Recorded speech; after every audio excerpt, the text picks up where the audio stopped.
Good morning, afternoon, or evening, wherever you are. We're just coming up right on our start time. We'll give it another 3 minutes to let people sign on.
Sorry, I'm just testing my microphone. Can you hear me?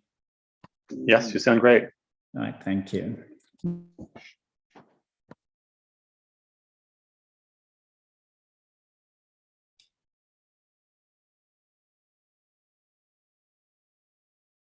And just before we start, let me just say the stuff that I'm supposed to say at the beginning, which is just that this session is being recorded and we are being streamed to YouTube, and a recording is available, will be available there as well. And there is a transcription, and we have posted yesterday's transcription onto our website. So if you go to the front page where it says transcription, you can get yesterday's transcription, and we'll do the same thing tonight with today's transcription as well. We are going to have a summary report, which is going to be available next week. And we are using the Zoom hand up system, which you can access under the bottom bar under reactions. If you click reactions, there's raise hand. So if you want to request for the floor, please raise your hand and the chair will call your name. And then when you've done speaking, you can lower down your hand, please. As I mentioned before, today is a MAG meeting day. So MAG has preference, but that doesn't stop other people from raising their hand, and it's up to the chair's discretion who to call. I think that's it. Thank you. Thanks, Chengitai. We'll give it 1 more minute and then we'll get going.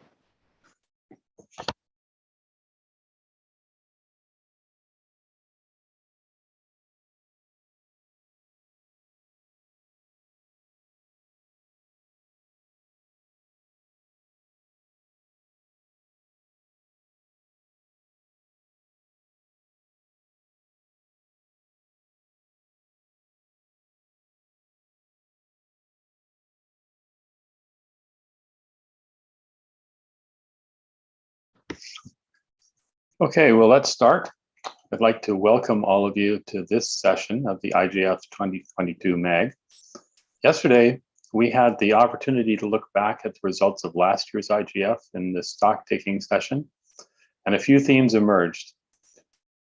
More inclusivity, a desire for better alignment in workshops, the importance of the hybrid model, there were challenges to managing the large number of sessions, comments on the number of sessions, comments on the intersessional work, and more. What emerged was a picture of a vibrant and active community with an awareness of a number of critical issues and passion for making a difference in the world. Today, we have a packed agenda. Our task is to make actual decisions that will carry us forward. And specifically, we have the goal to, 1, decide on the main themes for the IGF 2022. 2, decide on how we want to call for workshops, the selection procedures, the confirmation of the timeline, agreeing on call design, selection criteria, and the formation of the MAG group that will finalize the suggestions. And 3, to endorse the design of the overall program structure, including desirable number of sessions and any logistical issues that we can think of. It's a lot to get done in just a few hours, but I'm confident in our ability to achieve these objectives. So I want to thank you before we get going for your commitment and your full participation. And I would like to ask for your consent to adopt this agenda if there's no objection.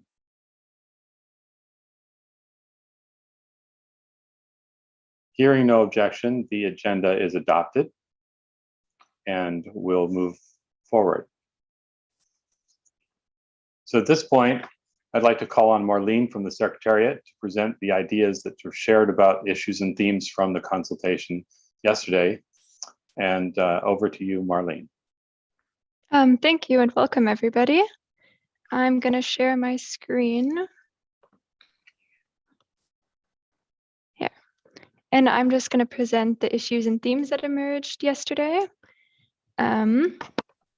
So one of the first points that were discussed is that it's important not to just choose a few themes for this year, but to also develop a multi-year thematic framework and think ahead of the future. But pretty much all participants also agreed that it's important to have a more focused IGF by limiting the number of themes that are chosen. So a maximum of 3 to 4 is what most people agreed upon this year. The IGF 2022 call for inputs results are important for looking at the themes, but they should also be looked at holistically. So there are suggestions not just to look at what themes scored the highest, but also to acknowledge that different stakeholders have different representations. And there should be something there for everybody. Some themes were also directly discussed or suggested, such as internet security, which was a big theme at the Dutch IGF. But there was also a big discussion on orientating the themes around other global political and UN processes, such as the Digital Roadmap, the Common Agenda, or the Global Digital Compact. There's also the suggestion to focus on the 12 commitments and the digital issues of Our Common Agenda report. There's also a further suggestion to differentiate the issues based on the Global Digital Compact. So these would be, for example, connecting the unconnected, avoiding internet fragmentation, data use and governance, trustworthy internet, and the regulation of AI. The host country also introduced their new logo for this IGF and also suggested taglines for it. So their suggestions were Internet for Shared Prosperity, Unleashing Shared Prosperity, and an Internet of Opportunity, and Resilient Internet for a Sustainable Future. Before we go over to discussing what the next topics, the next themes and overarching themes were, I will show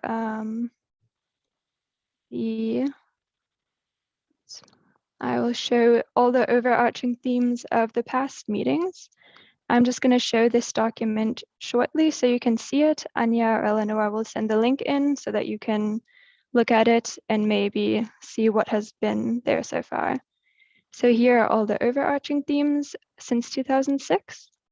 And here we have summarized the issue areas and the main themes of the last 5 years. At the bottom, there's a link, and there you can see all the themes from 2006 to 2021. And now I'll ask Luis to share a Google Doc to discuss what main themes are important, and while we share that, we will write down the themes that emerge. Thank you.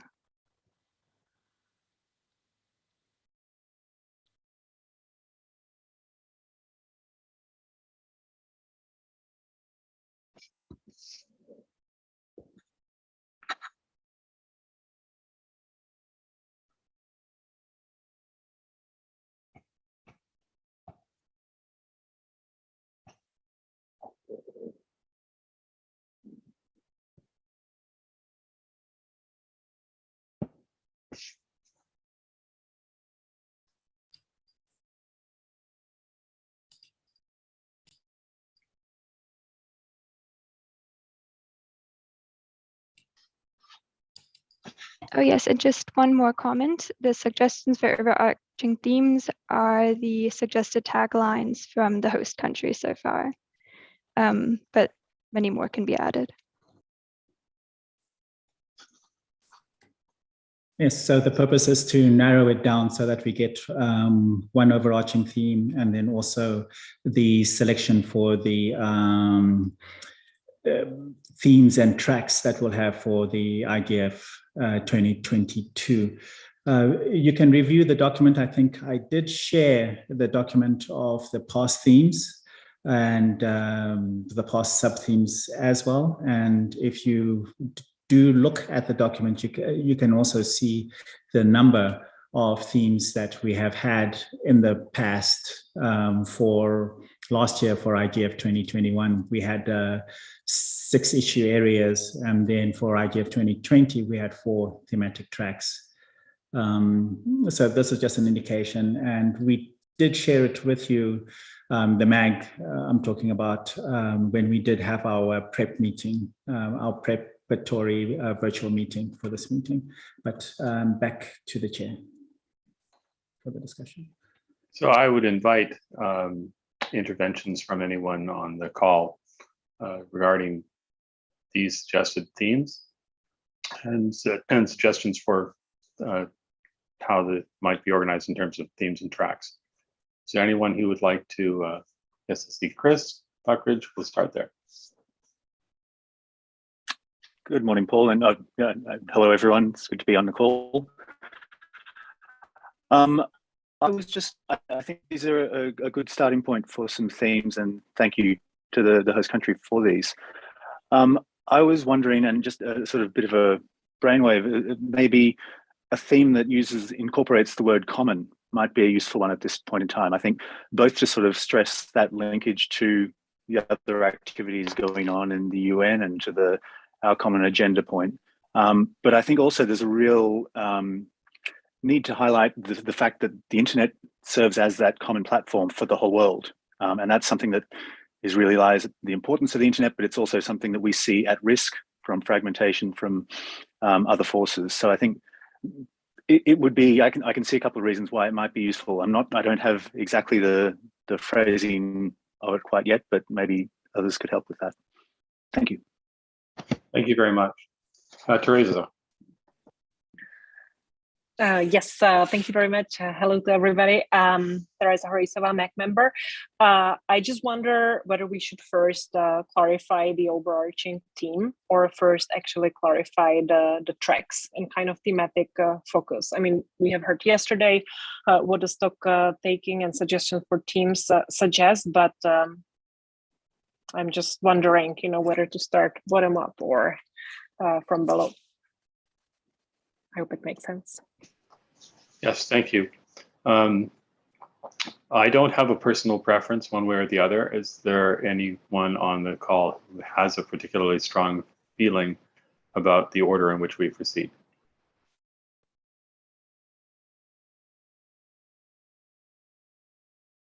If we have no one with a burning desire to set that forward, I'm fine with going with the idea of the overarching theme first. And if we would like to contain ourselves just for the moment to overarching theme first, maybe that'll move us along quickly.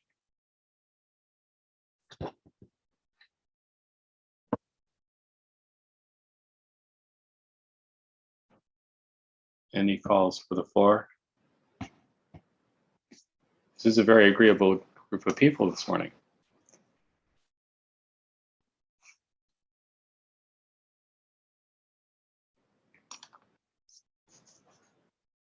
Courtney.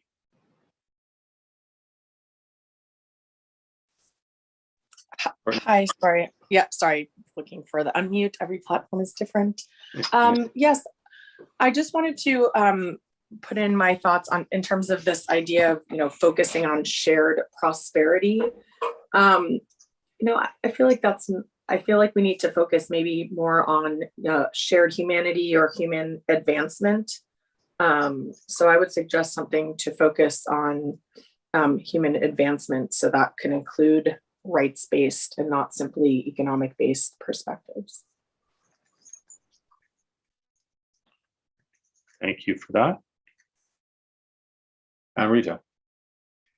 Thank you, Paul. Amrita for the record. I agree with Courtney that it's just not prosperity, which is, one of the parameters to judge how internet is shared. Perhaps something around equity or even humanity is something which for shared equity or something, as in, because all those also reflect some amount of equity between different people over the internet. Thank you, that's great. Others with a viewpoint.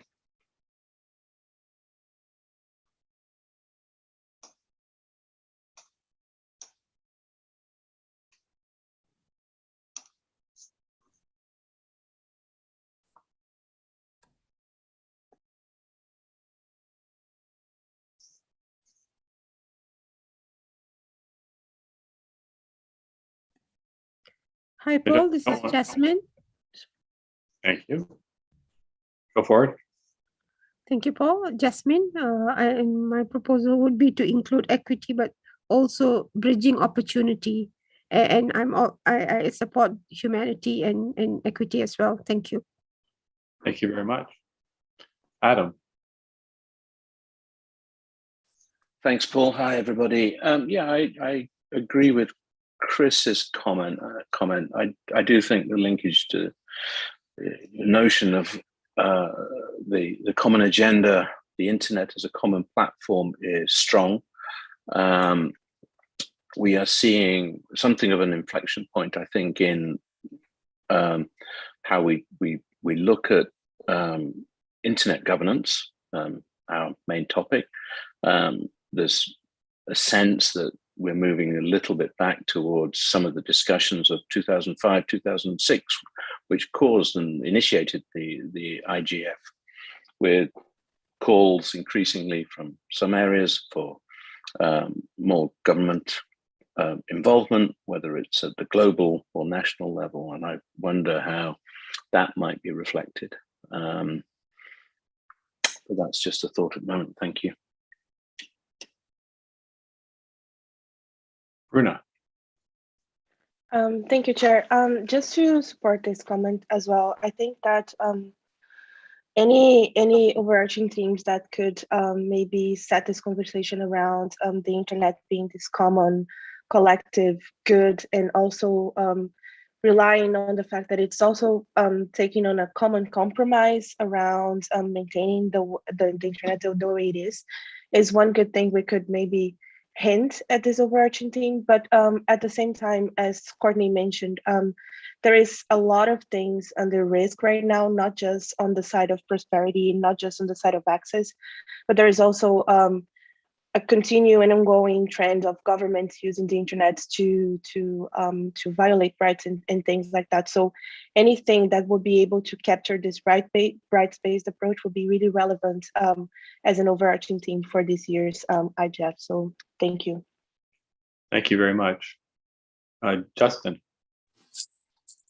Thank you, Chair, and good morning, everyone. And I think this is my first intervention, so just to say I wish you all well, and congratulations to the Chair and new members for being selected to the MAG. Yeah, on this, I mean, I think there's been a lot of great comments, and you know, it's just trying to get some of these different ideas into a short reference. I think one thing that I'll just offer, but to maybe weave in, is I think that you know, humanity and some of these other notions maybe are tied up into the future we're looking for. And I noticed at the IGF last year, there seemed to be a lot of references to the future. And this also how some of these issues are referenced in our common agenda and some other things. So perhaps shared future is a way to kind of grasp some of these different contexts within the overarching theme. Thanks. Thanks, Justin. Sumer.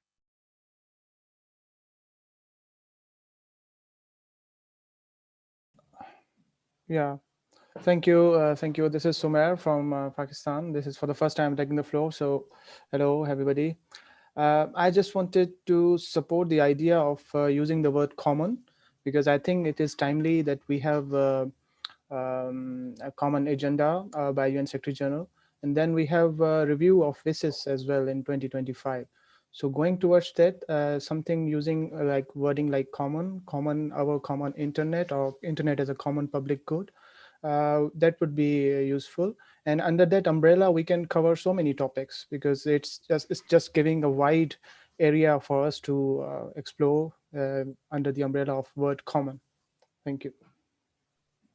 Thank you very much. Other commenters?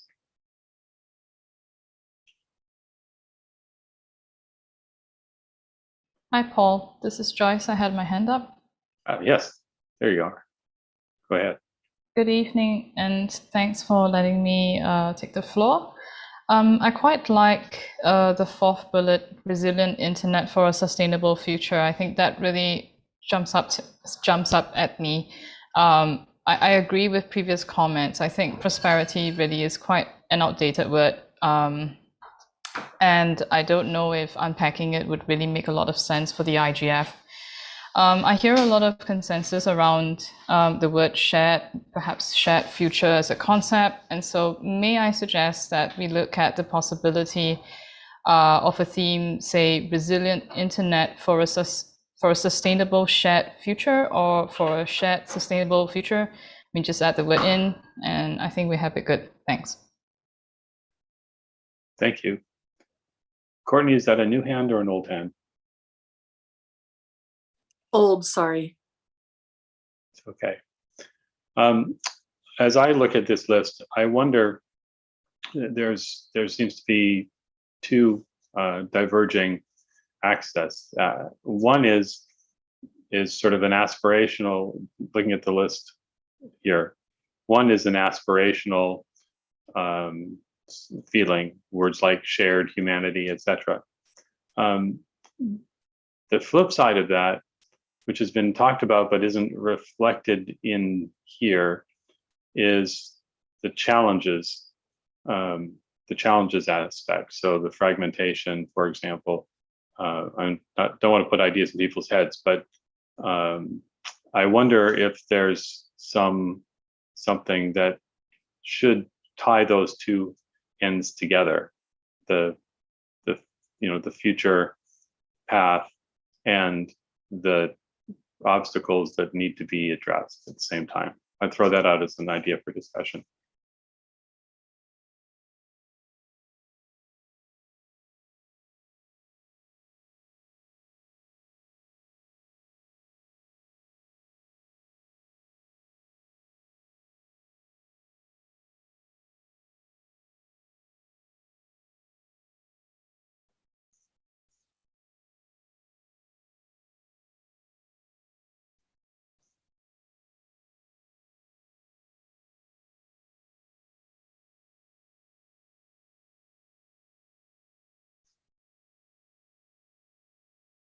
No further comments on overarching themes?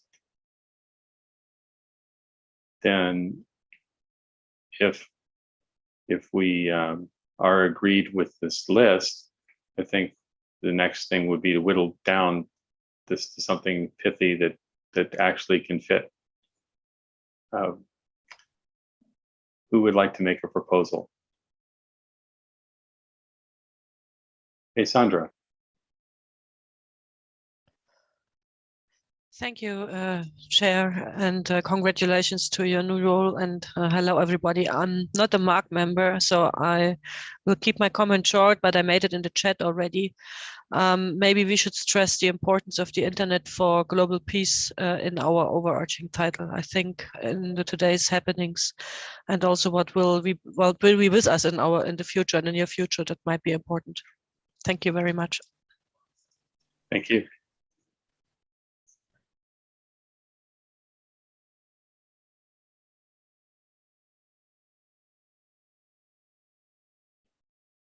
Roberto. Thank you, Mr. Chair. Hello, everyone. I will strongly suggest also to consider the word universals in some place, because actually looking through all these great overarching themes that we're proposing, in a way we're taking for granted that everyone has internet today. And that's something that we need to consider. We still are really, really far away to make our internet universal. I think it's really important to stress that. Thank you very much. Thank you.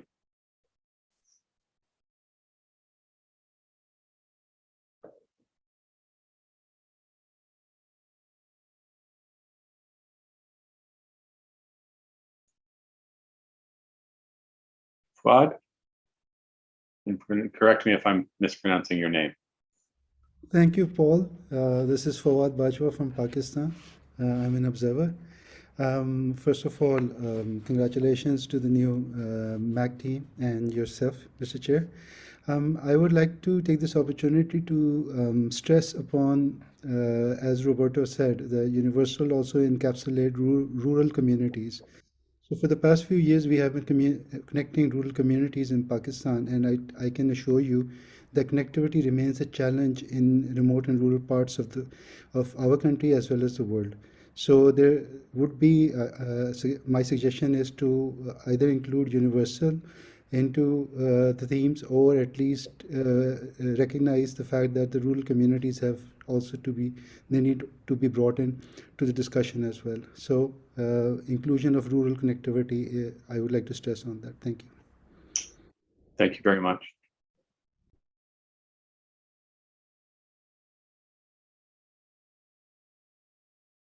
Additional commenters.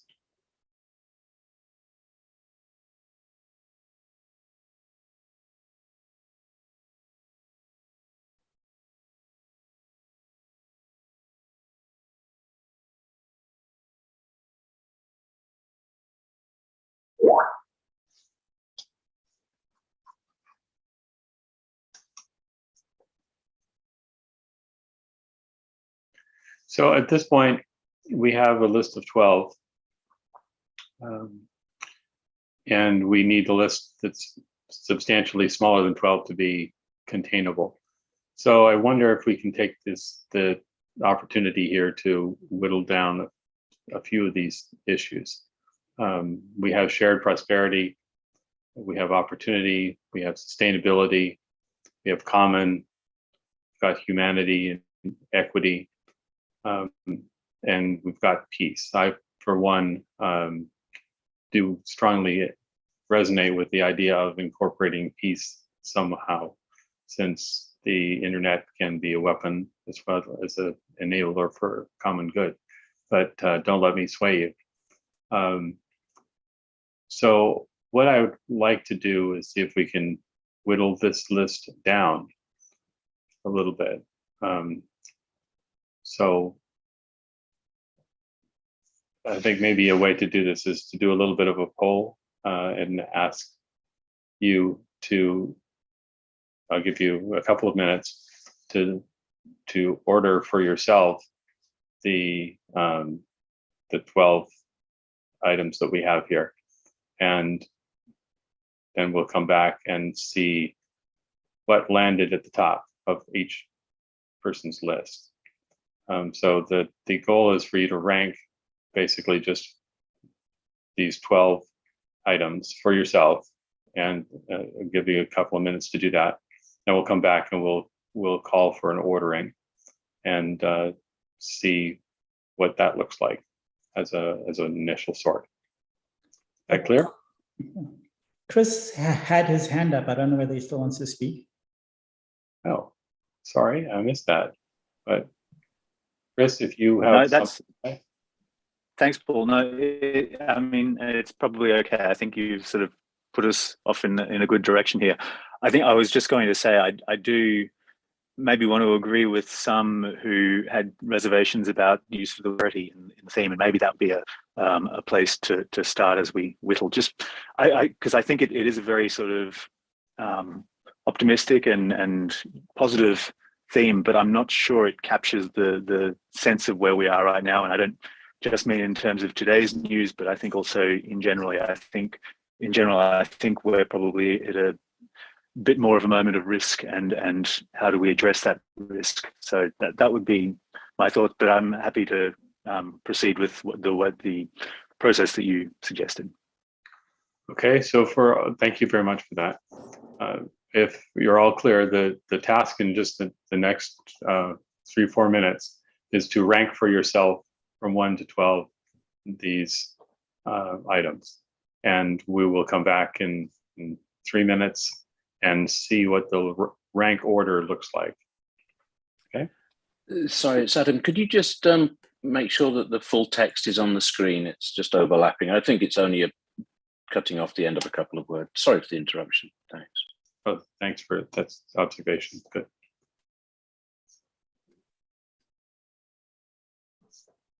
Okay, so I'll give you 3 minutes from right now.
Okay, that's 3 minutes.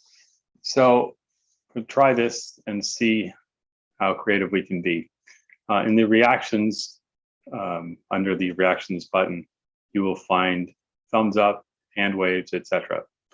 So what I would like to do is do a poll on each of these 12 items. So we'll get a number.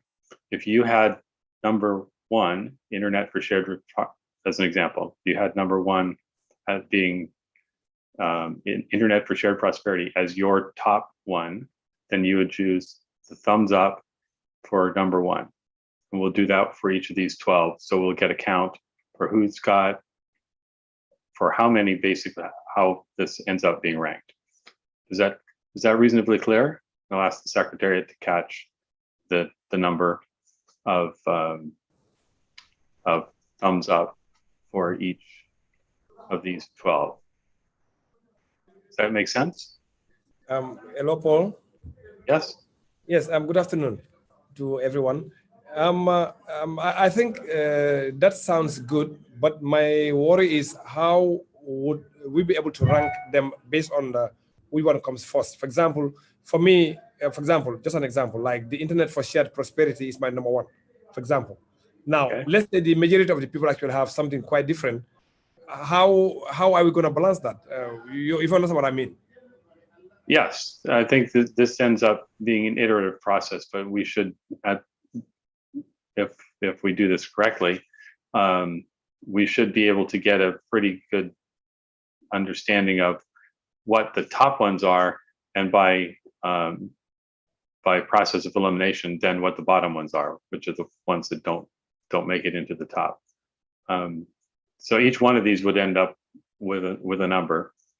I don't know how we have 71 participants, but it's only the MAG members that count here at this particular point. So I'm not sure what our raw total number of MAG participants is today. Secretariat, do you know the number? No, we don't know the number of MAG people, but if they put their hands up, we can see their names, and the Secretariat does know the names.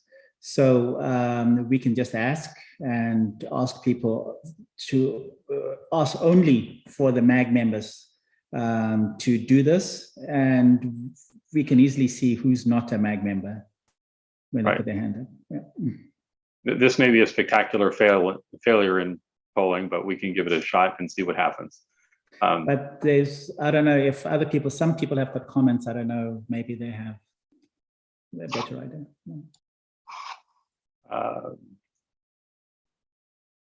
Let's see. Okay, we've got Bruna, Adam, and I'm not quite sure how to pronounce your name. Salamia. Correct me. But let's start with Bruna. Thank you, Chair, and apologies for trying to interfere with the method, but just a suggestion, maybe we could have a doodle poll with the 12 options and share it on the MAG list. I mean, it will take us some extra time to figure that out, but maybe it's a better and maybe more appropriate way for us to make sure every single MAG member that's here votes or something like that. Just maybe to try to figure out the who is a MAG member and who is not situation. Thank you. Thank you.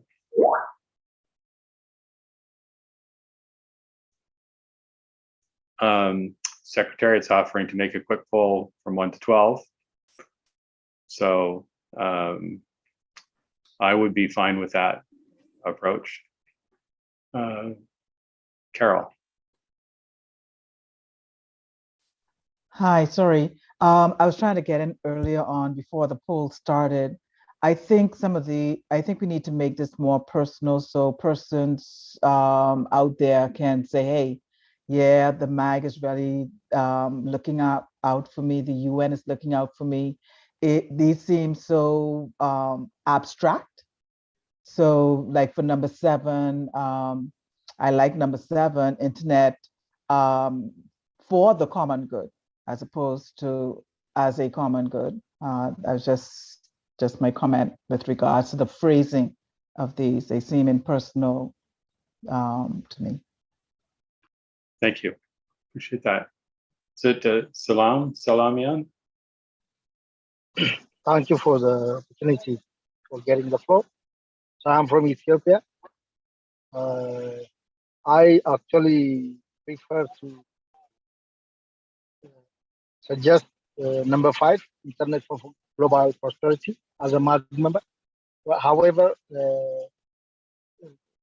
the method to actually choose a top lists suggested by the speaker is good to deal with. So it's better to vote on with thumbs up, and I think choose among those lists. Thank you.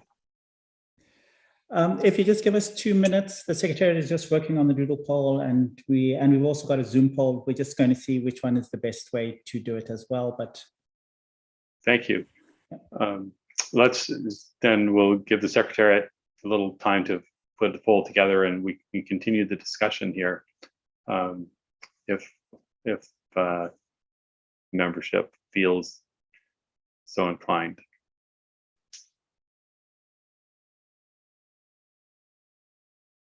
Anyone else like to comment?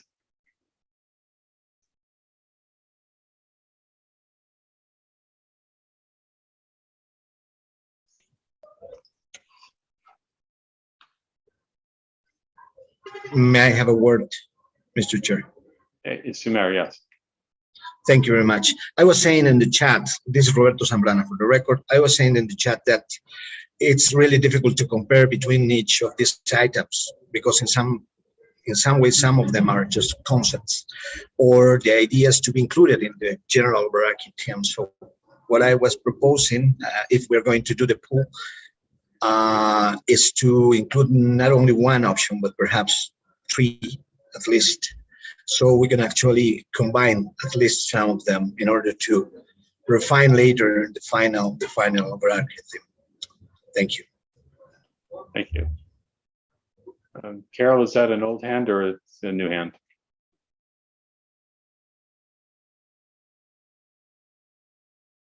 Okay. Chris. Sorry, thank you, Paul. And actually, I've now put it in the chat. I was just going to say, and I don't want to interfere too much here, but with the polling, maybe it makes more sense to sort of have a poll focusing on single word concepts and see where the sort of sense of priority for the MAG is that we need to sort of build around. Like, is it more around prosperity, or do we have more of an idea about something like common that links to the UN processes, or something like peace?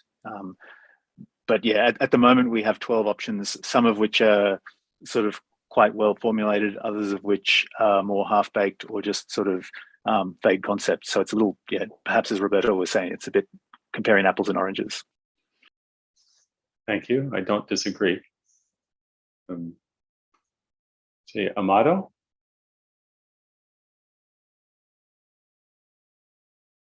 Who is that? Is it Jay? Thanks, Mr. Chairman.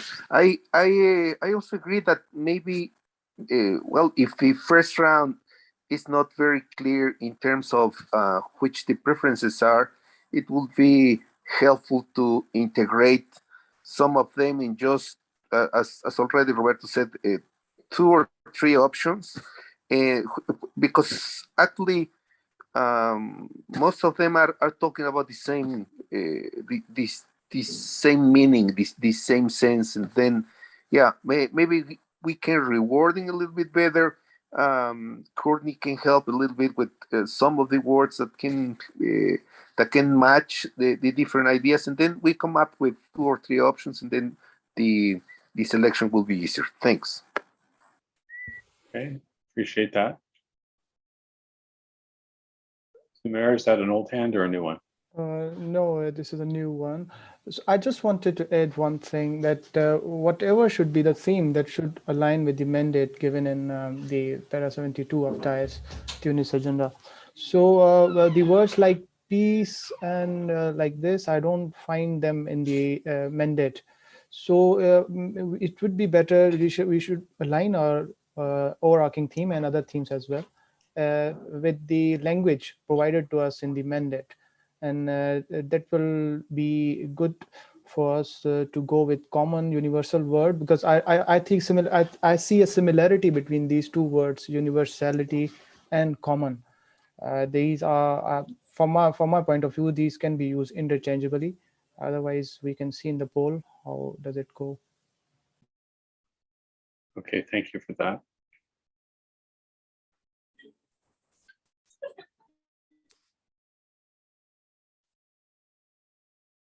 Chair, if I may. Yes. The Secretariat has managed to do a doodle poll. We can put that in the chat, but before we do that, I'm sorry I didn't catch the rest of the discussion, but what we could do is ask the MAG members to select their top 3 or top 4, and then we'll see which one has got the most votes. So we at least have a basis just to work on the top 3 or the top 4 that the MAG has chosen, and then we can wordsmith one of them to, because of course that they're not perfect as they stand. And then we can just slightly change the words, whether we want to have common or global, etc. But then we'll only be working with the top 3 or the top 4. Sounds great. Appreciate the work of you guys. Okay, so the link I will put into the chat right now. And then we'll ask MAG members just to do the doodle poll, select their 3 of them. Each MAG member selects 3 of them, and then it will of course automatically just total up for us which are the most popular, and then we can work from that. Yeah. Great. Sorry, I can't find my chat box. Can somebody from the Secretary just paste the link since I can't find my chat box? Oh, there it is. I got it. Thanks. There we go. So just put your name so that we know that it's a MAG member. Select the chair. Do you want to go for the top 3 or the top 4? Let's go for the top 3, see if we can overachieve here. Okay, so each MAG member just selects 3, and then we'll eliminate the rest from the doc, and then we will work on the 3 and see if we can come up with one with better wording. Apologies, Jangatai, can I just come in for a moment? This is Sure. Eleanor from the Secretariat. Can the Secretariat just have like a minute to modify the poll so we can reflect some of the combinations of titles and concepts that are being proposed in the chat and in the discussion? We can give you 2 minutes, yeah. Okay, thank you. That's all we're asking for, a little time so we can Okay, 2 minutes. But do some combining. I mean, and we put it do in the understand poll. that some of them are similar, but once we have the top 3, we will be changing the words as well. So, right. Yeah. Right. So, yeah. Okay, so we'll give you 2 minutes, and then I'll let everybody know when to go. Yeah.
Okay, we're ready. Thank you. Can you display the results? No, for people to start voting. Oh. Yes. No. And then let's give people, I think, give them a time limit, maybe 5 minutes, and then we'll display the results. Do we have any objections to that? Sorry, do we use the same link? Yes, the same link. Okay, thank you.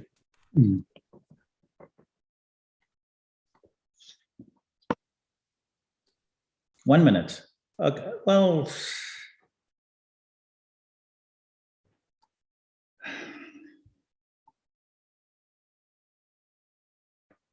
Okay, let's make it 3 minutes, and then we will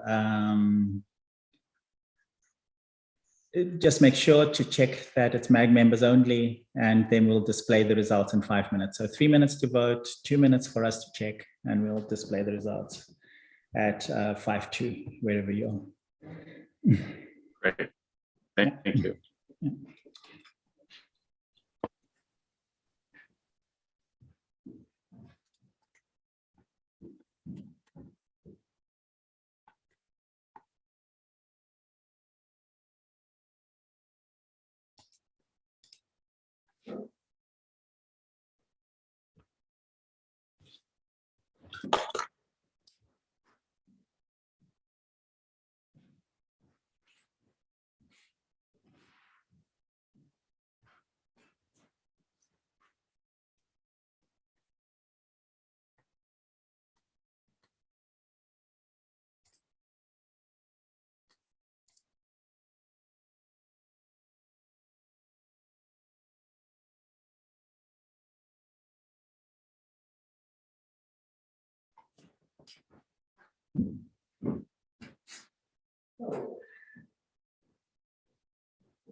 Are we still here or am I lost?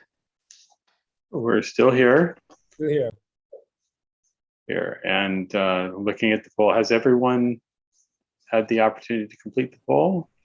Not yet, just a minute, not yet. Okay.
Okay, has everyone had the opportunity to complete the poll? Yes. All right. In that case, we have 3 winners. The top vote getter with 12 is Resilient Internet for a Shared Sustainable Future, or Resilient Internet for a Shared Sustainable Common Future. Was the top with 12 votes. The next in line with 10 votes is Internet as a Common Public Good, Internet for the Common Good, overarching theme that contains the word common. Okay, and the third vote getter is incorporating the word universal, the concept of universality, access, connectivity for inclusion of rural communities. So I think that gives us 3 to work through, and we can remove the rest from consideration. So perhaps the Secretary could just make just pop those 3 things together so that we can work on driving to 1.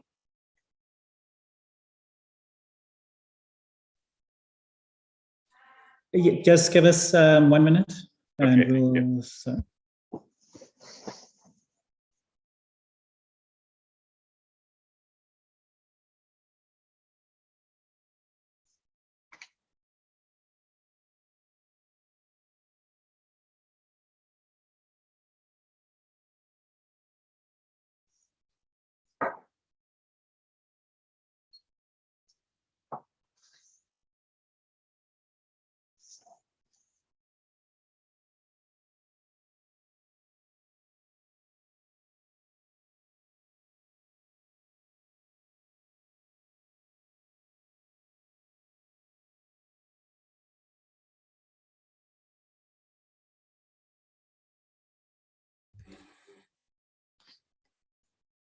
Okay, we're done. Okay. Can you just put those 3, but that's upside with just those 3?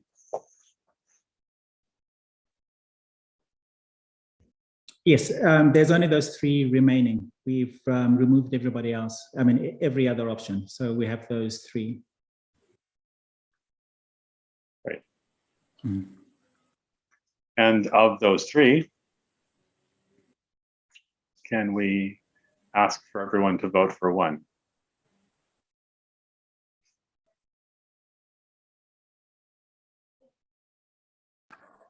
Another doodle or just here directly? Just here directly. Number 2.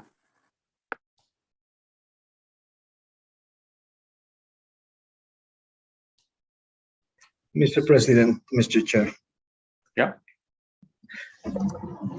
Thank you very much. I would like to suggest the following. Since I think we're short on time, maybe we can leave it at this stage and then try to move to discuss a little bit about the tracks that we can think will be suitable for the next IGF, and then come back to the final wording of this overarching theme. I'm not sure if that could be a good way to go, because I don't know if we're going to have a rough consensus regarding the final.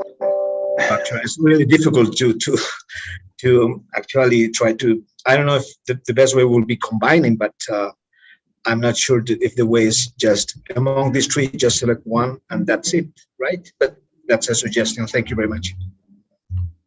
Thank you for the suggestion. I think looking at the three, the top vote getter effectively includes most of what's in the other two,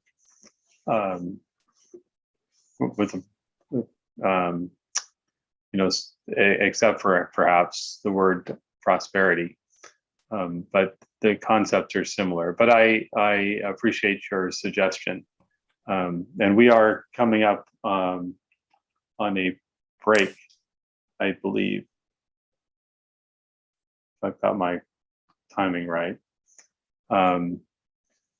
So I wonder whether this is an opportunity to actually take the break, put on the screen while we're doing the break these three items for consideration, and we can come back after the break and work on them. Does that work for everyone? See some hands. So Justin. Yeah, I just wasn't clear. Was there already kind of an emerging consensus around one, or one seemed to have more support than the others? Sorry if I missed that. I think I interpreted the votes and actually the discussion to be fairly indicative of the what the top ultimate vote getter at this point is in terms of resilience and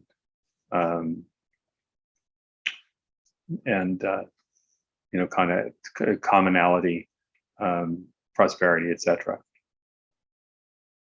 But this is probably a good opportunity, I think, to take this break, think about it, and then take the previous suggestion, maybe do a little bit of discussion of some of the track issues too, after the break. I don't, Chair, sorry. Yeah. Since most of the votes that I'm seeing is either one or two, should we delete number 3 and then just concentrate on the 2? Yeah, so that was the direction that I was trying to go. Yeah. But I think this might be an opportunity for everybody to sort of reflect on that. There's very little difference really between 1 and 2, and a little bit of wordsmithing can probably address that to an acceptable consensus.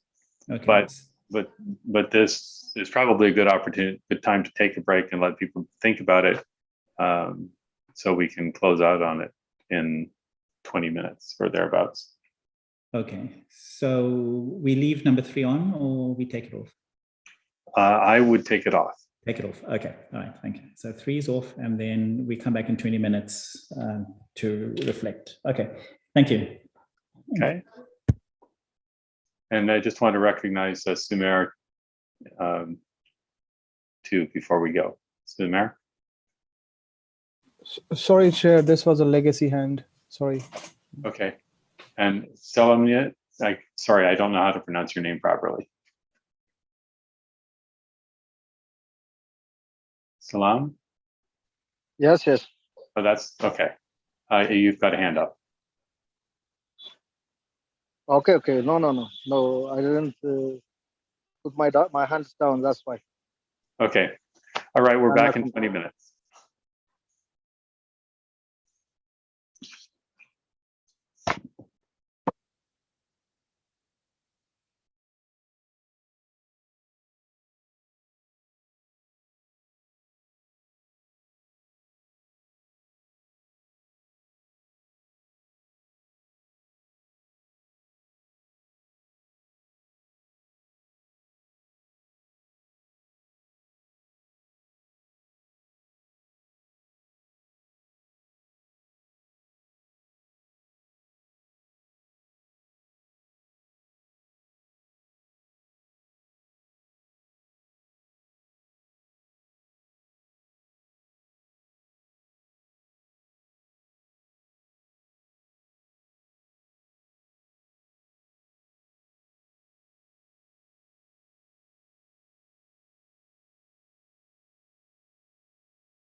Okay, I think our 20 minutes is up.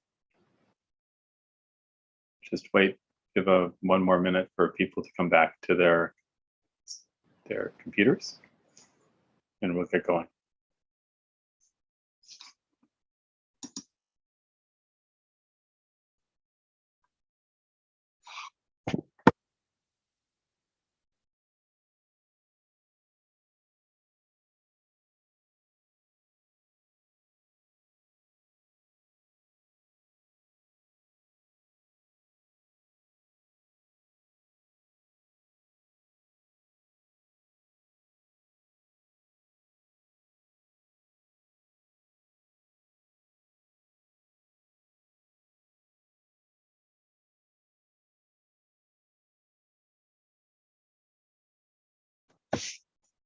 My thanks to the Secretariat for putting the poll together and creating the slide that you see here.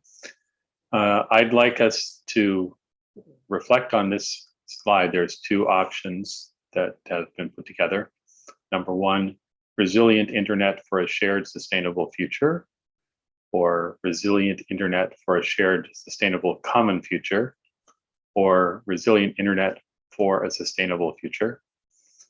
And the other one is internet as a common public good, internet for the common good, or the suggestion that the overarching theme should contain the word common somewhere. I would like to make a proposal to the group that we opt for the second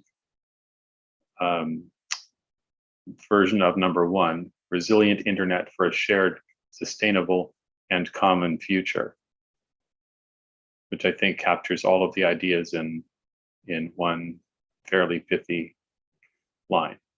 I'd like to make that as proposal and would accept interventions on that.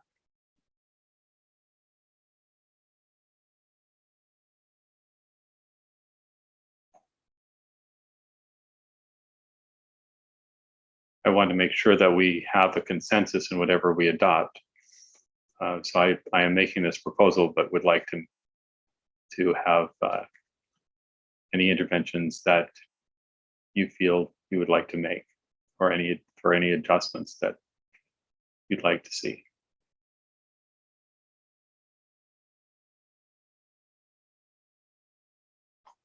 We are a very amenable group today.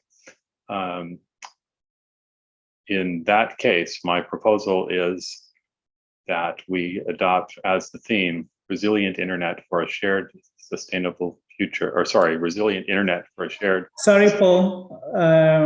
First of all, Justin wants to speak, and then after Justin, or I can even say it so now, the IGF 2020 theme was Internet for Human Resilience and Solidarity. So that's also something for us to consider while we're choosing the theme. Thanks. Thank you. Justin, sorry, I didn't see your hand. No worries, Chair. Yeah, I was just actually going to ask you to repeat your proposal before we agreed, but you're doing that, so I'll be quiet. But I think just while I'm on, I think the proposal you made was very was a good way forward, and I could support that. Thank you. Thank you. My proposal was that we adopt resilient internet for a shared, sustainable, and common future. So it's the middle part of what's on the screen is number one.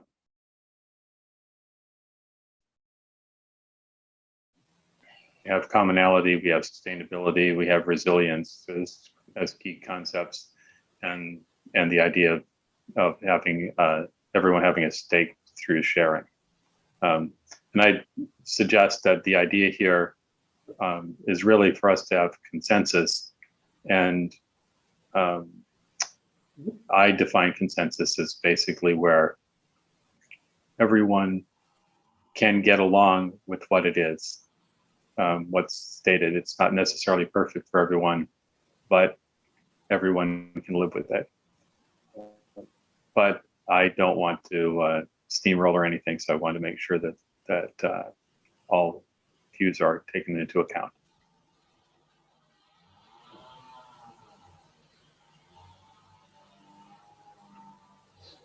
and trying to make sure that anyone who has a hand up, I don't see any hands.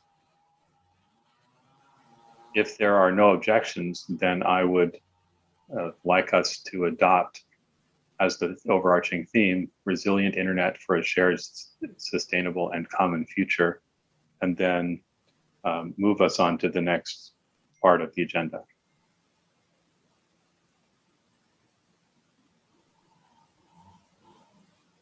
So we will accept that as Courtney.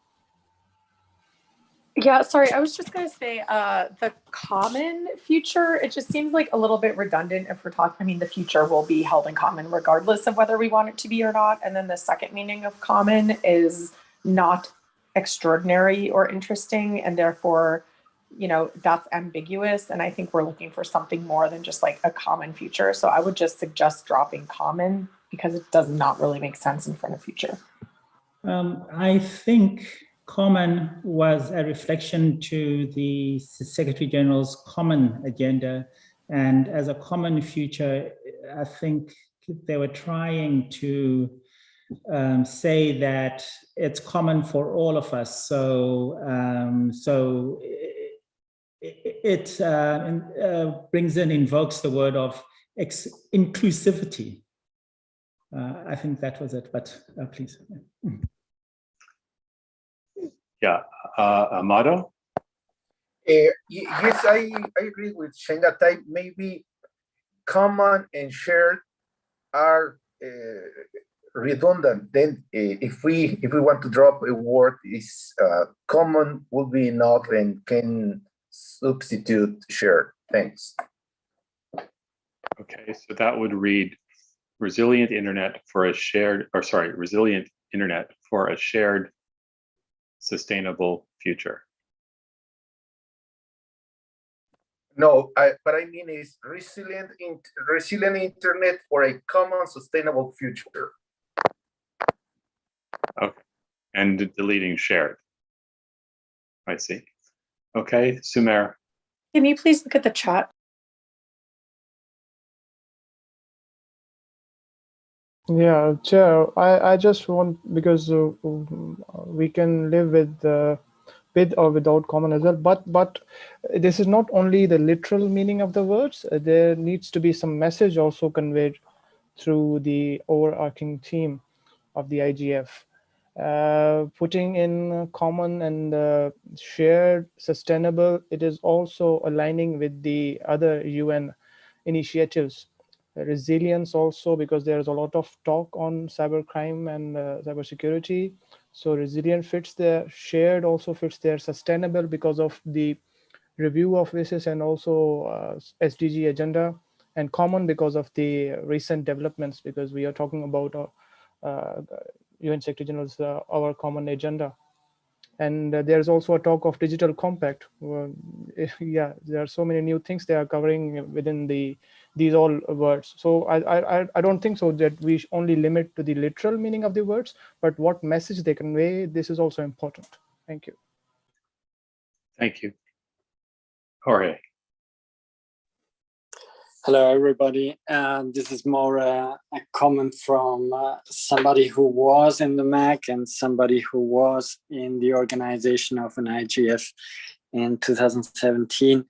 And I think that in branding terms, the motto or the title is very lengthy. It's 8 words, some of them with many letters. And we have to consider also that dimension. Perhaps some of the content can be included in a subtitle, but just for you to consider that we have to look at this also in communication terms. Thank you. Thank you, appreciate that.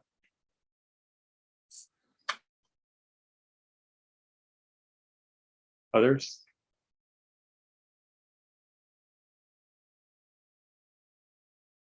So I've heard the concern about the length, and I'm concerned about the use of the word common.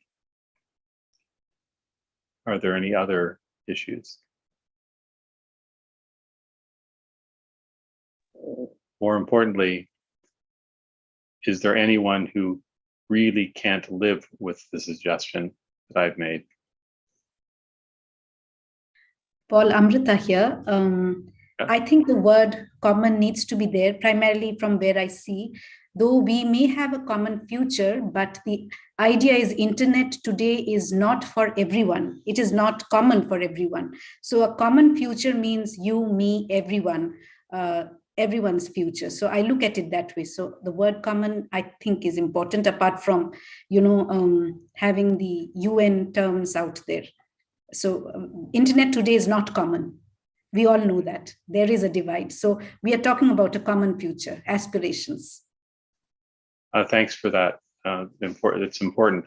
I personally agree with the idea that this phrase is a little bit long, but I also appreciate that these words are, each one of these words is overloaded in terms of its meaning. Common is, as already been referred to, relative to the common agenda. It's relative to universality, etc. Sustainable aligns with the Sustainable Development Goals. Resilience, is a concept that can be pushed into multiple different directions, including cybersecurity, etc. So all of these words in this proposal, I think, create an opportunity for alignment on multiple axes when we get to the discussion of tracks. And I think it provides flexibility with the ability for us as we move forward to be really thoughtful about how we want to use each of the words in the overarching theme in terms of how we want to lead discussion, or how we want the IGF in total to have its various piece parts come together. So I would ask one more time if there's anyone who can't live with this idea as the core overarching theme.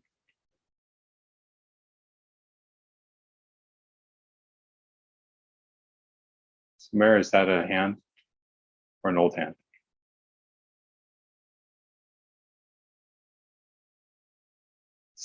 Seeing no significant objection, I'd like to consider this as the adopted theme for this IGF 2022,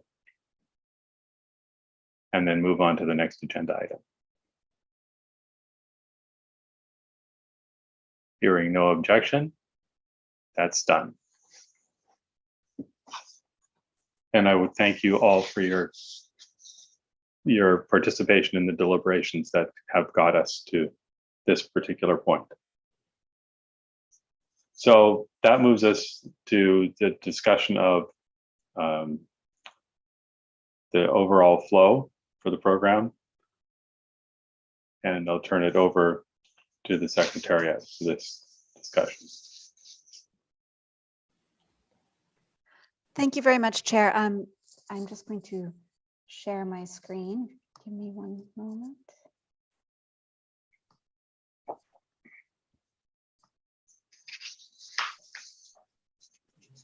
Chair, can I just say one word, because we have not added and common, because it's all in continuation, the title.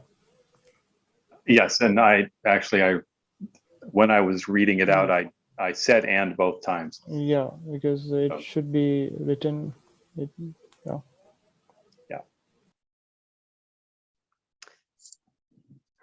Okay, so thank you very much for giving me the floor for this next agenda item on the program structure.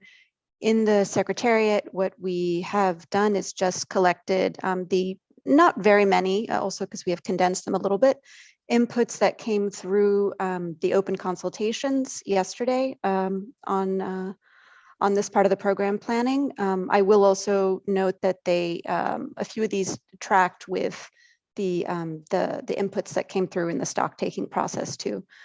So the first thing that we have here in this collection of bullet points was a suggestion that was, I guess you would say, the most elaborate one, for how to approach the program structure this year, which would be to create a list of key processes, entities, and issue areas, particularly those that look for multi-stakeholder consultations or are already looking for multi-stakeholder consultations, and engage them in the IGF, and to use that as a starting point to consider moving away from a proposals-based program structure only to one that maybe integrates two approaches, to, in other words, give space to community proposals as the IGF has always done, and also potentially create a new space for consultations and more connection with some of these other processes.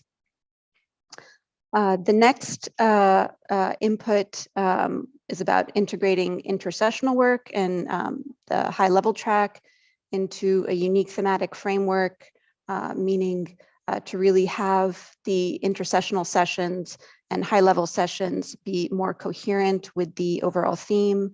Again, that was something that was communicated through our stock-taking process too.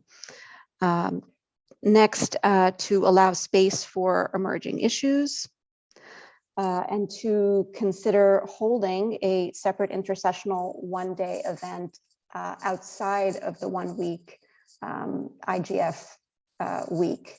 I believe that there were a couple of community members who brought this up yesterday. And again, this did come through our stock taking. So this would be a rather new idea.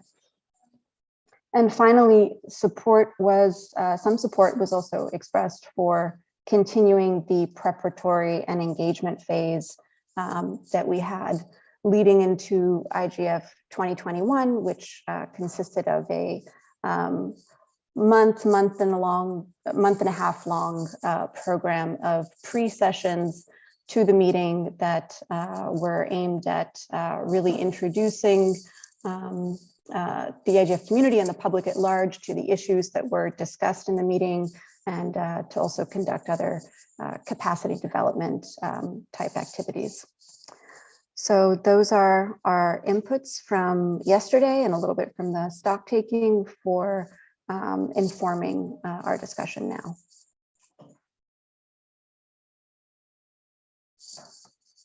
Thank you very much. At this point, I would like to open the floor for anyone to make interventions or comments on what's been said today.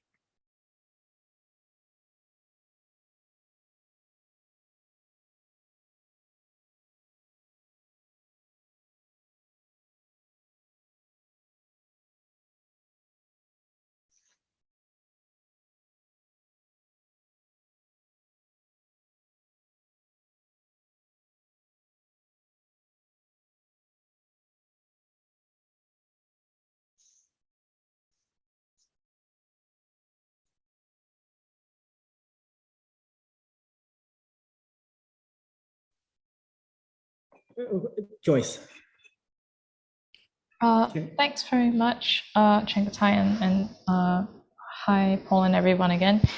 I have a question about the point on holding the separate intersessional one-day event led by intersessional groups. And I'm sorry if I might have missed some detail about this, but is it being considered for, say, back-to-back with the actual IGF event, or do they mean holding a separate one-day event that is apart from the scheduled actual annual event?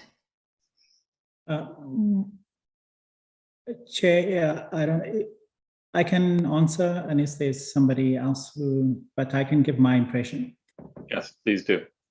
My impression is that there was discussion last year that we have an event which is removed from the annual meeting. So be it in October, that is basically either a one-day or a two-day event, kind of like a milestone event where we have the intersessional work gets together and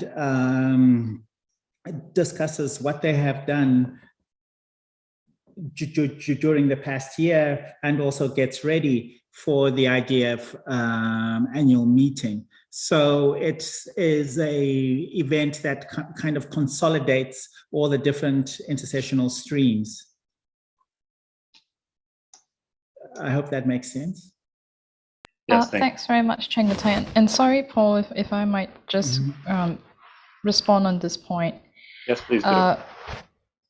I think it makes sense to have the intersessional groups have a separate event, but I do hope that doesn't mean they would not continue to have sessions in the IGF itself, where they do provide their updates. I think it's quite important for the intersessional groups and their sessions to be integrated into the IGF program.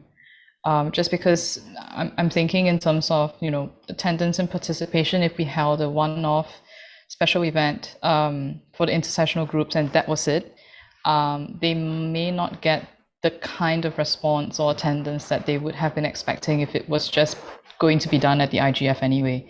So I would see this as in addition to, is that correct, Chengetai? Yes, it's in addition to, it's more like a midway event. So it serves two purposes. First of all, for those people who are carrying out intersessional work, it's something for them to aim for, that they need to get at least some of their outputs, if not ready, but in order. Then it also serves for the wider community to be updated on the intersessional events. And it will also serve to prepare them for the IGF, because what we've seen in the past sometimes is, since they're not asked as such to present or to organize, they may be a little bit lax. I don't want to use the word lax, but a better word doesn't come to mind at the moment. So it's just something to galvanize them, to make sure that the preparations are happening and things are moving.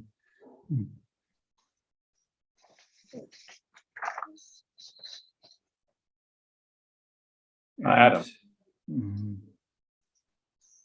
Thank you, Paul. Hi, everybody. Is this envisaged as an in-person event or online? I suppose that's the first question. Online. Online, okay. I'd like to underline that this is just my understanding. I'm not really advocating for it. This is just my understood.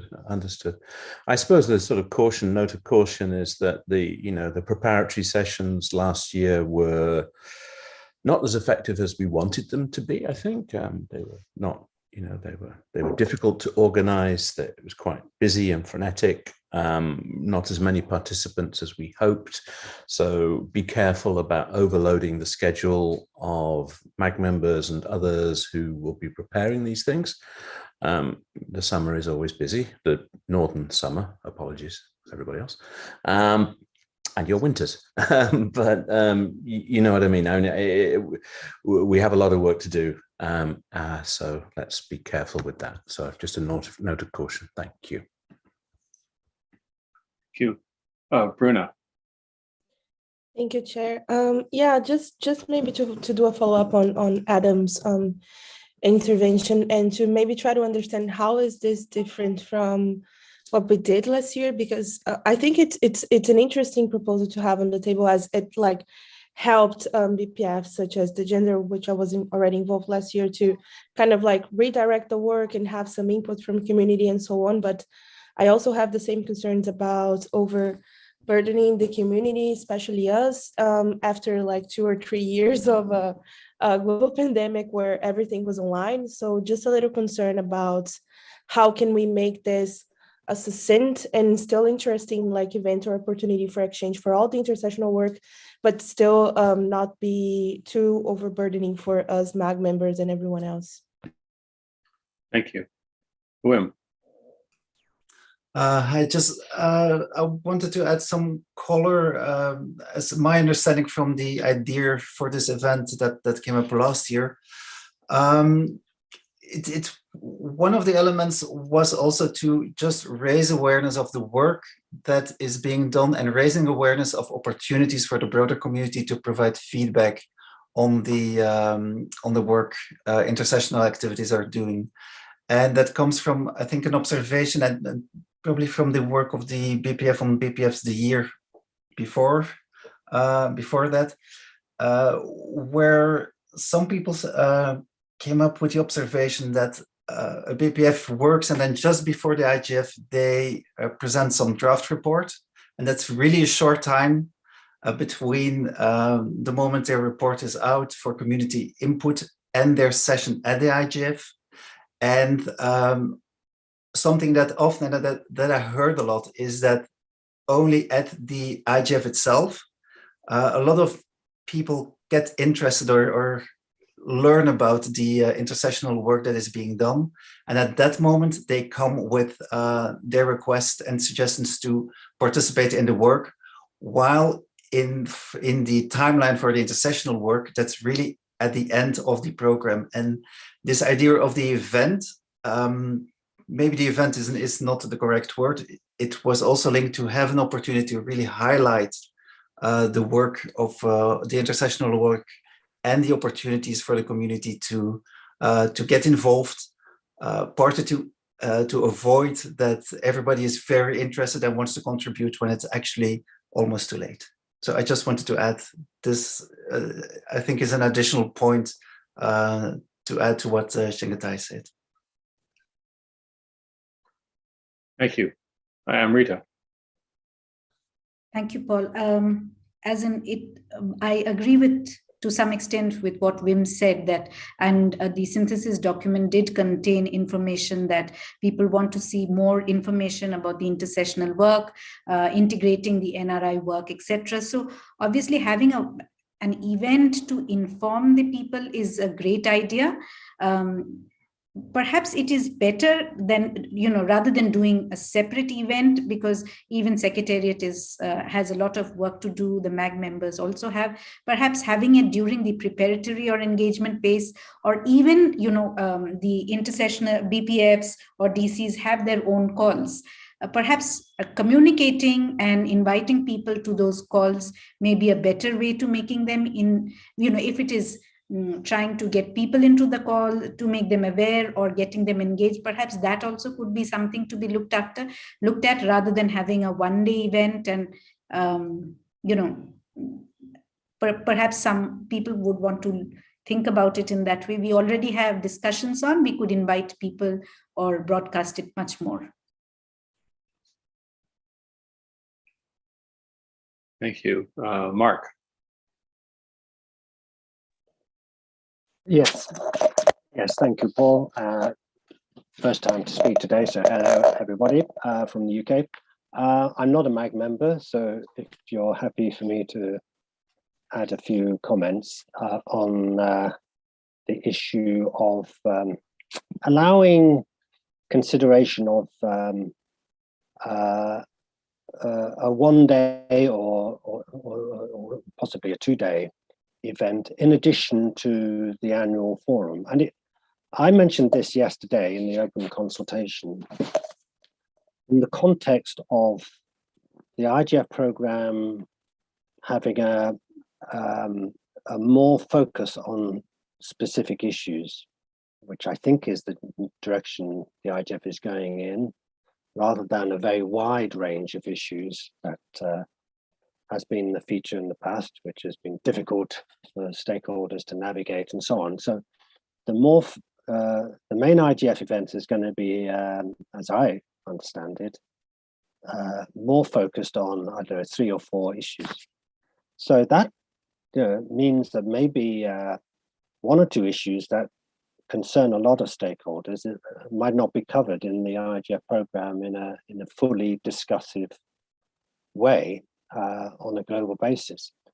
So I mentioned the consideration of holding additional short one-day events during the year. So not adjoining the IGF main event, but at some point during the year.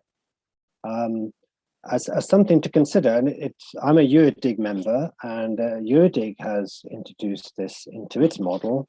They're called extra events, that's title extra. And it's a way of responding quickly to an issue or an opportunity for European stakeholders to discuss a development, a call for inputs from the UN, for example, which is what has happened. We had one, and I moderated it, on a multi-stakeholder high-level board proposal. That was a forum that UDIG convened. So the suggestion is that the IGF planning also considers that as an option during the year to hold events. Now, I note what Adam says about resource implications. Yes, that's a problem. It's a problem for the IGF generally, to ensure that there's enough Secretariat support to undertake additional arrangements and planning. That's a challenge, I agree.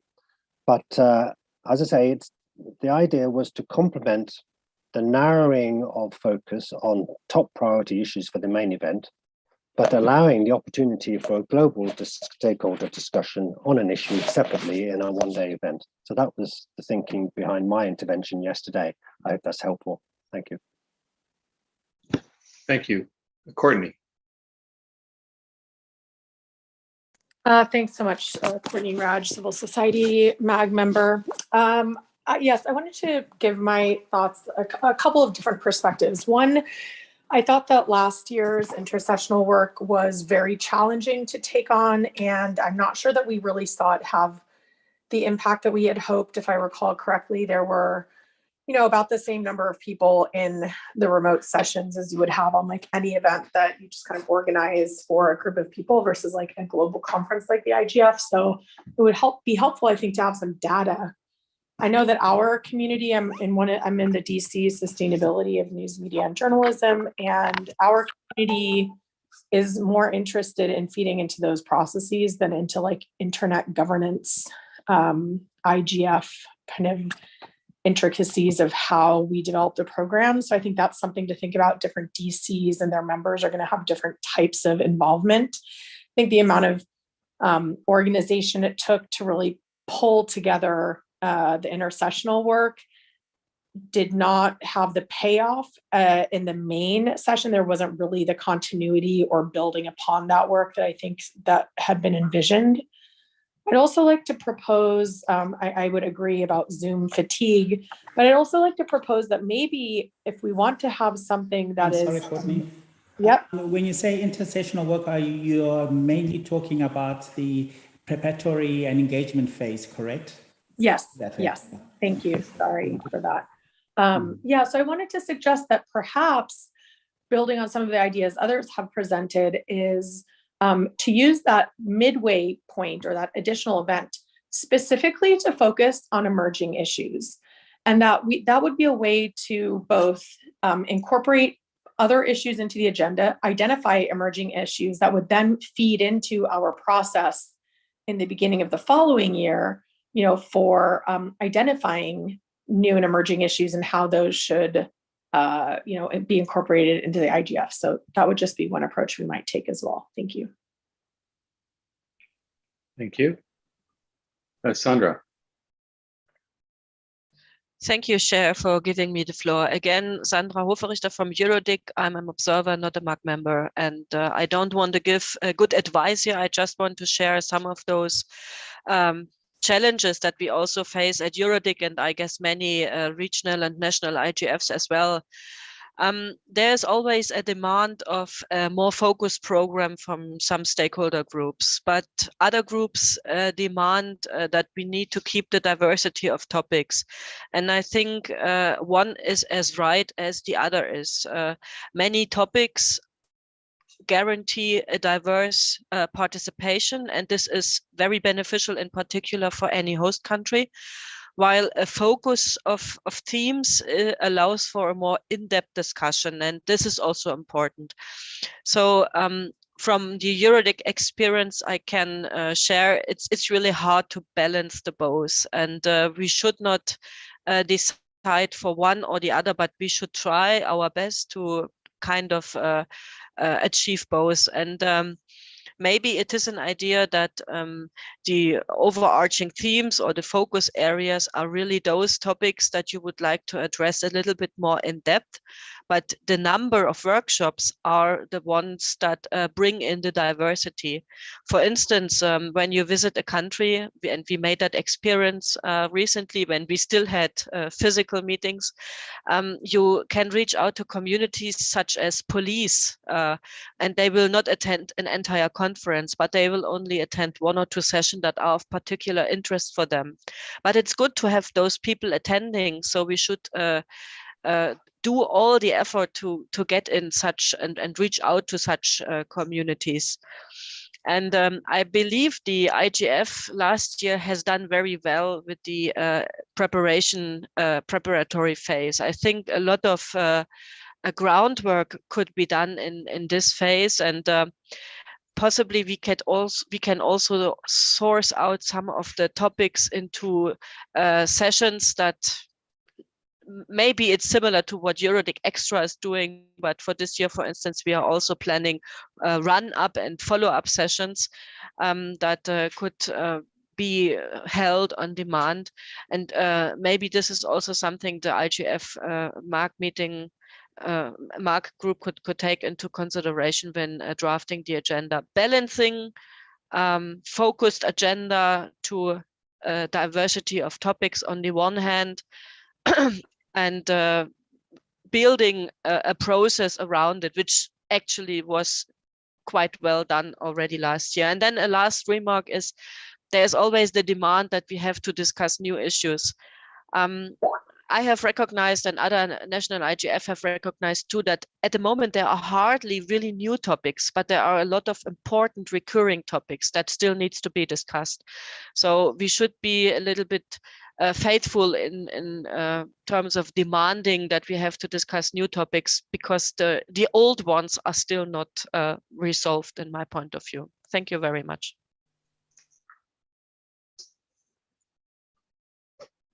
Thank you. I think one of the things that is coming out in this discussion is this real tension between having a multiplicity of sessions and topics and focus. And if we go back to the stock taking, one of the overarching comments that we saw was the need for tighter focus. And so I'm wondering how we should think about resolving that tension in a responsible manner. It's already been pointed out that there's resource contention as is, and we, I think, don't want to exacerbate that because we don't have a solution for the funding. But I push this back to you for just a moment, and my computer wants to restart itself, or somebody's computer does there. Anyways, would like to try to rationalize a little bit the balance between this multiplicity of topics idea versus focus, and I'd welcome comments on how to do that balance.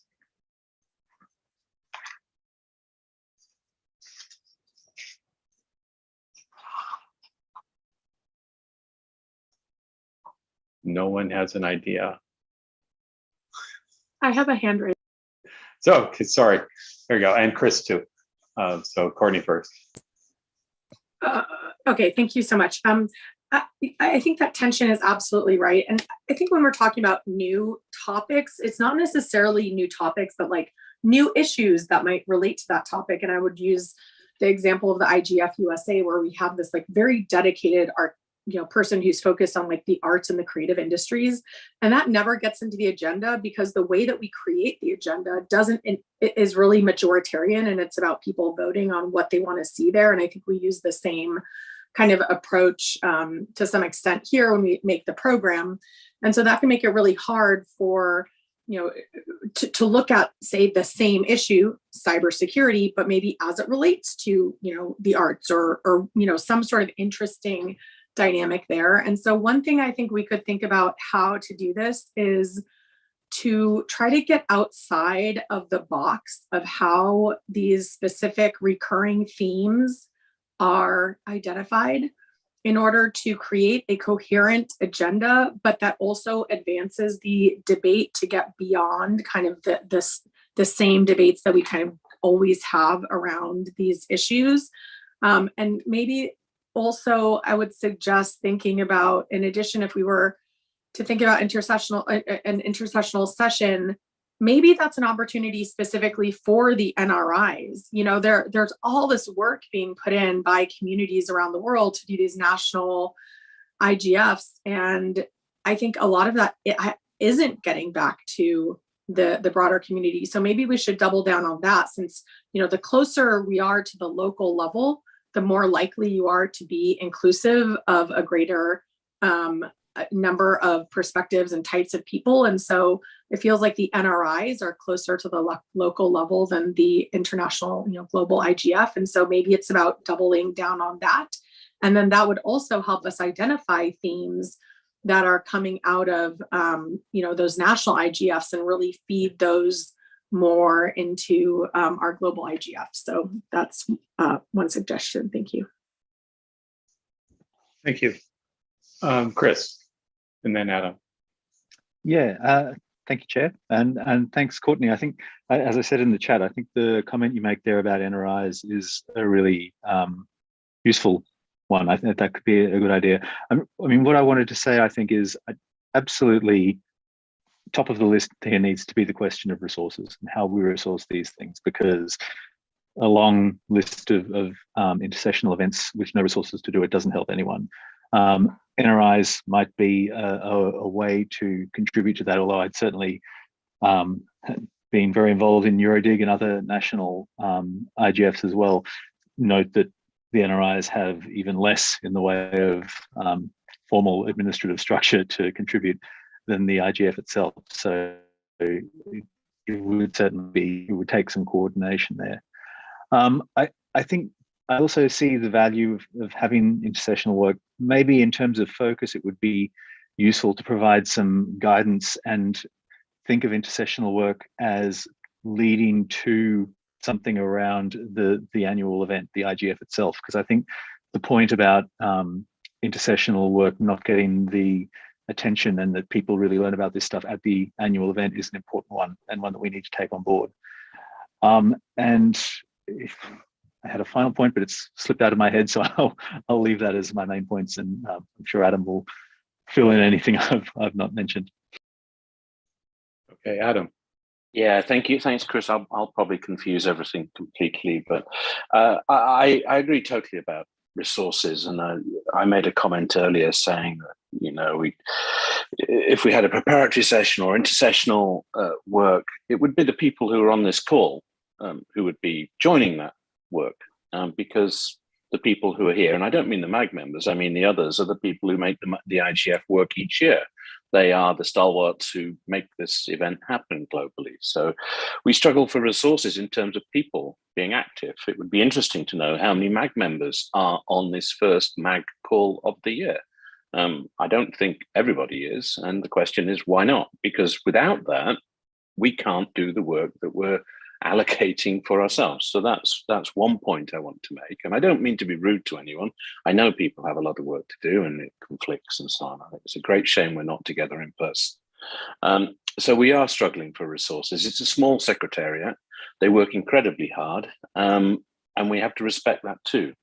I also have an issue about what we're looking at in terms of you know, what will take place at the IGF itself. There's two things. One is recalling from the common agenda the words that the Secretary General wrote, and it was, I'll read it.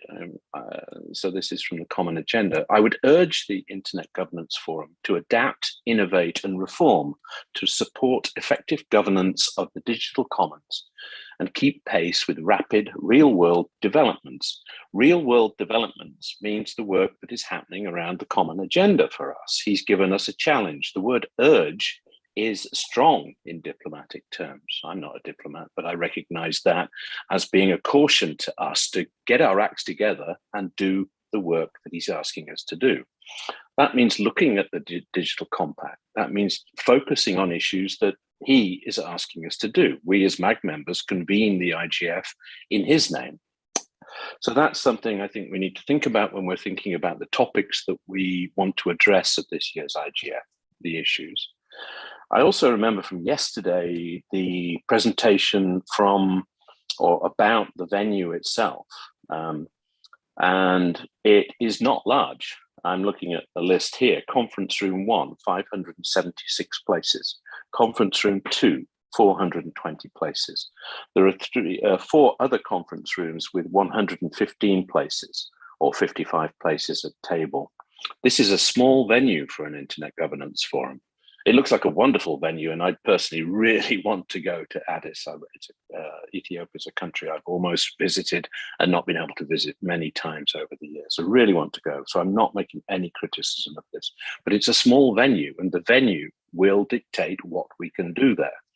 And also noting that, and I may be wrong, but from the pictures, those conference rooms are in an auditorium type of format. They're not ones where you can subdivide, take apart, put up the paneling that we have. So we have a limited type of venue to accommodate the sessions that we want to take place. And I think we have to take that into account as we go forward, thinking about issues that we want to have during the 4 days of meeting.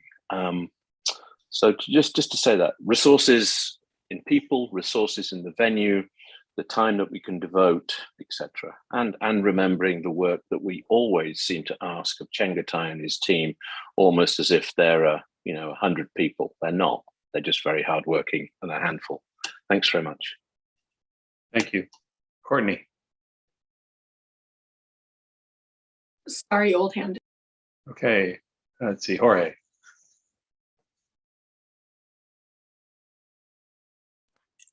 Thank you so much. And as a non-MAC member, a former one, I will be brief. Just to support what Adam just said, I think he put it quite eloquently, why it is so important that we really have a close look at the contents of the envisaged Global Digital Compact and why this gives us a very good platform to structuring the overall program of the whole IGF. So I would very much urge ourselves to go in that line. Thank you. Thank you. I'll just make a comment for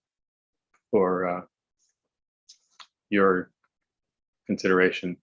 And that is that we are operating within the UN system. And we have UN processes like the Digital Compact, like the Common Agenda, like the Digital Cooperation, etc. And we just adopted a theme that has some specific coded words in the theme, such as resilience and common. And I wonder if we can sort of use that knowledge to get us to some consensus around what kind of structure and support we can put together in a programmatic form.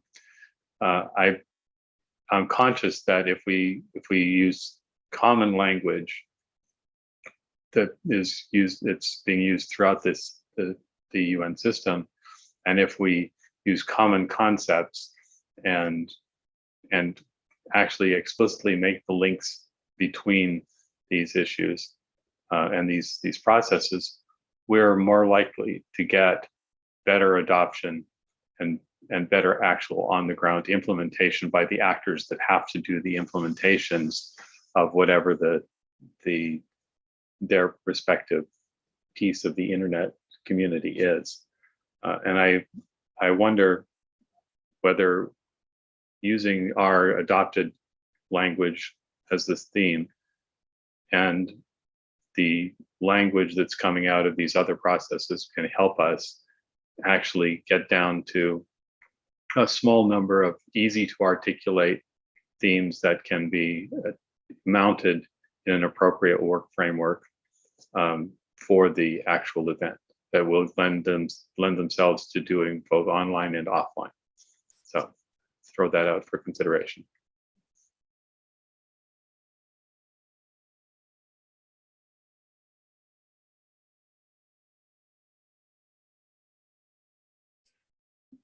Bruna has her hand up. Bruna. Thank you, Chengetai, and thank you, Chair. Just wondering, because I think we have been going like back and forth about this idea of maybe just balancing out like all the inputs from the community that's going to come on workshops and sessions and everything else. And I know that for like at least 4 to 5 years now, we have been doing some separate tracks, such as the parliamentarian one and some other things such as the NRI and intersessional. So my suggestion and maybe question to everyone here is whether it will be useful to try to have like a dedicated day to discuss the global digital agenda, common agenda, net global digital compound, and all of the digital cooperation kind of like results and discussions we have been having in the past years, because I think there's a lot of things happening, and although those things, they might show up in the agenda in main sessions and interventions from like all of our community and participants and speakers, this is never really too dedicated. So I was just wondering whether it would be a good thing for us to dedicate like maybe a morning or a full day to discuss the global digital compound and the common agenda as like just to emphasize the relevance of the IGF to this discussion. And I fully agree with Adam that we might need a little bit of efforts to show that we're not just interested in this discussion, but we are the main or the only multi-stakeholder forum and space within the UN to discuss digital issues. So just a suggestion for everyone here. Thank you. Amrita. Thank you, Paul. Amrita, for the records, as in I agree with Bruna's suggestion of having dedicated discussions on the Global Digital Compact or the digital cooperation or any other things which are relevant, or IGF plus, WSIS plus 20 is coming. So having those discussions perhaps is a good platform. Only thing is, in case we are, this is a question to everyone. If we are having a discussion on this, would it be a single session in the day, or as in we would not want multiple sessions of the same thing because it may kind of erode the sanctity of the discussion, just in case we think we would have it. Thank you. Joyce. Thanks very much, Paul. And just following on from what Amrita was saying, and I get what was said by Bruna and Adam before, and also Chris as well in the chat, talking about how to align better with the Global Digital Compact. And thanks, Jorge, for including the goals. I don't know them at the top of my head, but just reading them, I do see that they are very important. I wonder I'd like to take the discussion in a more concrete direction. I mean, I think everybody recognizes that it's important to align with the GDC, but I think the question is how specifically. And one idea that I would put forward, just as a straw man, I mean, it's for everybody to think about. It could be that we, instead of the main sessions where, so previously we would have done according to the thematic tracks or buckets. So the main sessions are tied to those. Instead, what we could do is run main sessions that are related exactly to the goals in the GDC. And we could use those as topics and run the main sessions that way. So that could be one way. It could be another way, could be, as Amrita said, maybe just have one session where we cover all the issues. But I think that might be quite difficult because each of the goals can be dealt with quite differently. So that's just one suggestion to think about. Thanks. Thank you. Chris. Yeah, thank you, Paul. And yeah, I think actually Joyce made a really a suggestion worth exploring there in terms of using the digital compact themes as sort of structure for the main sessions. I also wanted to, I think Bruno made a good comment there and a good suggestion. One thing I just wanted to reflect a little on, and maybe this was quite a personal experience of or takeaway from last year's IGF, was the way that sort of clustering happened quite organically in relation to some topics. Now, the topic that I really saw it or felt that it sort of happened in relation to were the discussions around the OEWG and the GGE, so that UN work on cybersecurity. There were a number of sessions that sort of discussed those topics, discussed what was happening in the different positions there, which really felt in a way quite self-contained. And that was interesting to see, but I think it probably was also an example of the IGF being used quite strategically by the people going into those OEWG and GGE processes to actually, incorporate the multi-stakeholder processes that the IGF allows for. And so, as I say, this I think happened quite organically last year. Maybe that's the best way for it to happen, but it's perhaps something for us to think about. Are there ways that the MAG can facilitate that? What specific clusters would it be important to facilitate that for at this point in time? And maybe the Global Digital Compact is one way to think about that and to go forward on that. Yeah, thank you. Thank you. Other comments anyone would like to make?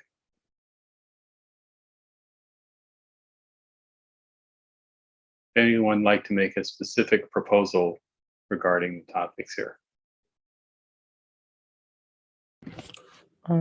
Chair, may I intervene? Yes, please. Yeah, I want if anybody or Secretariat, they could enumerate the themes which are delineated in GDC. Maybe that can be a starting point. The thematic areas of GDC, maybe people can look at it. Maybe they align with the thoughts of other people also.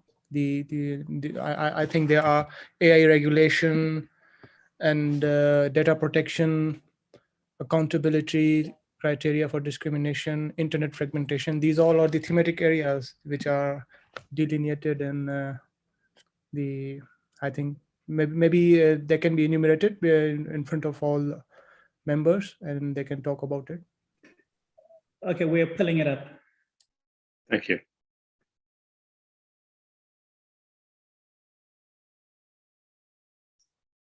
Roberto's put a suggestion in the chat. Sorry, Paul. I merely just put I copied what Jorge shared before. I think those are the five main issues included in digital content. I'm sorry if I'm with the word now.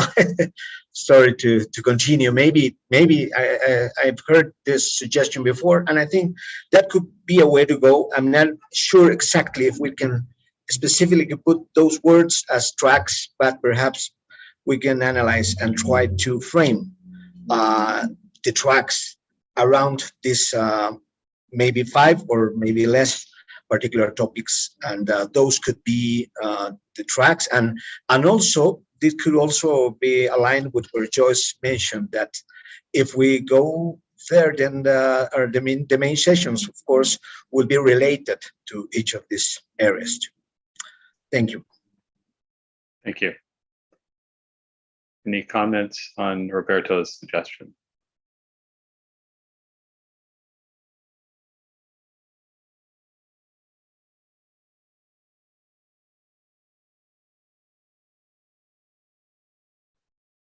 Any other concrete suggestions that people would like to make?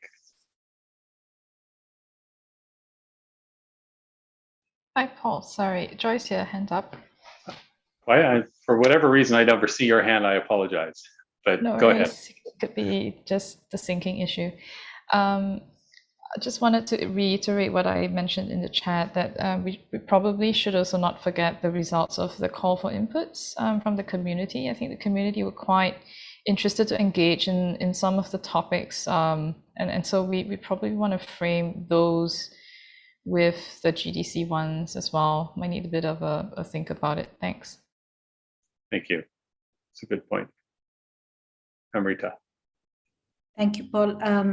Just a thing, as in, I'm okay with what was suggested in terms of, the main themes of the Global Digital Compact. And I agree with Joyce saying that we need to kind of look into also what the feedback has come. Just a thing is, when we are looking at, say, proposals which have come in, for example, any of the 5 topics or 6 topics which are given, so if you're looking at trustworthy internet, sometimes and there is a comment which came during the feedback from people, is that many of the sessions were quite common. Though they may align, people may submit it in different heads, but at the end of the day, they are like Me Too sessions. So should we make it a bit more specific so that people don't go everywhere to, we don't end up having the same kind of sessions despite whatever is mentioned in the proposal? If you're asking me the question, I mean, I personally think that, excessive redundancy and duplication of sessions doesn't add a lot of value. So. Yes, no, I was saying that, do we need to, my question was, if we have the themes, the sub-themes, or should we also add, perhaps not in this stage, the next stage, make it more specific in terms of what we are looking at? I don't know, as in I'm looking at it from the evaluation perspective. Comments from anyone else? Thank you, Chengetai, for whoever put this slide up, the themes and tracks proposed.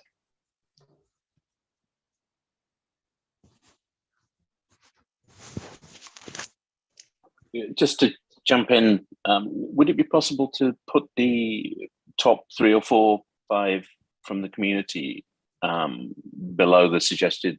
So we've got, sure. Yeah. Sorry to ask you to do more, Chengetai. No, that's fine. This is what we're here for. Mm-hmm. Yes.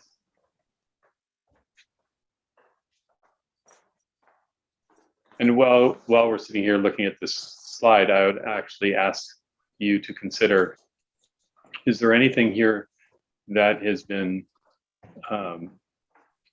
done to death where there's not really much more to say? And is there anything that is sort of glaringly absent given all that's going on in the world today? Just a word. There's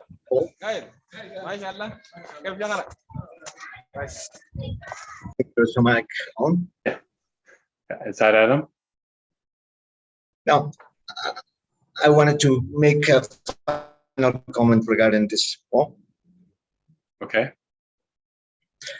Just to say, and I think Joyce also mentioned about the community, of course, the call for issues. And I think coming from the results that we saw, I think those are very much aligned, actually, maybe not in the same position, of course, but most of them, if not all, are included in these 5 issues in Digital Compact. Good point. Thank you. Courtney, is that a new hand? Yes, it is. Yes, to respond to your question about whether there are any issues that have been done to death, I think what would be interesting is, again, to go back to my point about interweaving these issues. So connecting the unconnected is, typically about how do you get everyone online? Okay, but how does that relate to number 3? How does that, so I think that would be really important if we could help advance the discussion and to find ways of bringing conversations and people working on issues that don't typically engage or see themselves as actually talking about various elements of the same issue or theme together. I think that could really help move the discussions forward. Thanks. That's a great suggestion. Thank you. Other comments?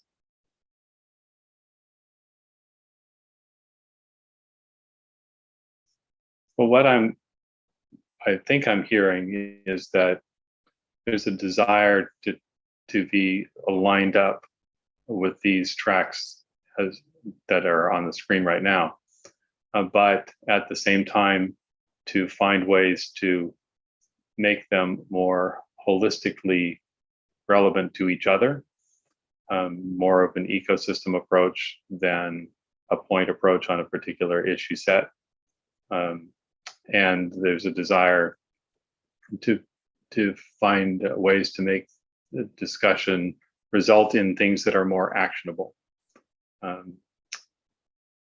Did I get that right?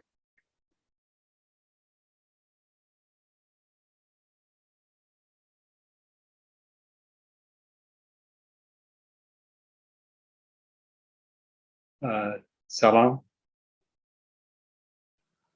Yes, thank you. The topic seems appropriate. However, I see a little bit constraint in promoting while promoting the governance, the internet governance issue. We have to open a room for innovation and economic development to prevail. So, in this themes, I suggest, along with the governance, there must be an innovation promotion aspect of it enabled by the internet as well. So I suggest some aspect of innovation and ecosystem building promotion as one of the themes in this, apart from the suggested ones. Thank you for that. Amado. Yes, I don't know if this topic one, connecting the unconnected, I don't know if it is overlapping with the goals from the ITU, and what will be the difference between what they are already pursuing or discussing about, and which will be the value proposition from IGF in this regard. And also the word avoiding internet fragmentation, I don't know if it will be something more positive in terms of keeping internet integrated or something like that. Thanks. Thank you.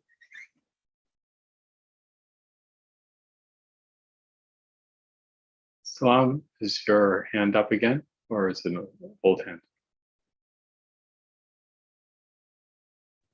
Paul, Amrita here. I had my hand up, if I may speak. Yeah. So if I look at the call for themes, emerging technologies and innovation was something which was mentioned. If we look at the GDC list, it mentions regulation of AI, but it doesn't talk about other technologies. AI is one such technology, but there could be other technologies, and also innovation. I think somewhere we need to have that. And if you're talking about trustworthy internet, why is it only about discriminatory and misleading content? Trustworthy internet could be for safety, security, for any of the things, as in we could keep it here as such, as what it is, or do we want to kind of broaden it and not limit it to content only? My personal view would be we would do better to just leave it at trustworthy internet and provide that flexibility as you suggest.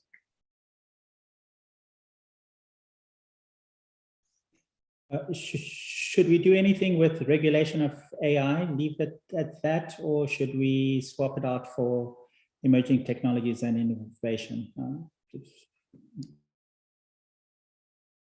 My personal view is that the emerging technologies and innovation is a better topic. It can encompass elements of AI and regulation, etc. But I think you provide more flexibility. Hello, Paul. Yeah. Yes, I think I will go with that as well. The emerging technologies and innovation. I think it can cover a lot, in fact, including regulations, etc. So I think it really is a better topic in general. Thank you. It looks like, you know, if I'm looking at the screen here and it's been evolving during this discussion, it looks like there appears to be some emerging consensus amongst this group of what the key themes and tracks could be that would help us line up against our top level arching theme.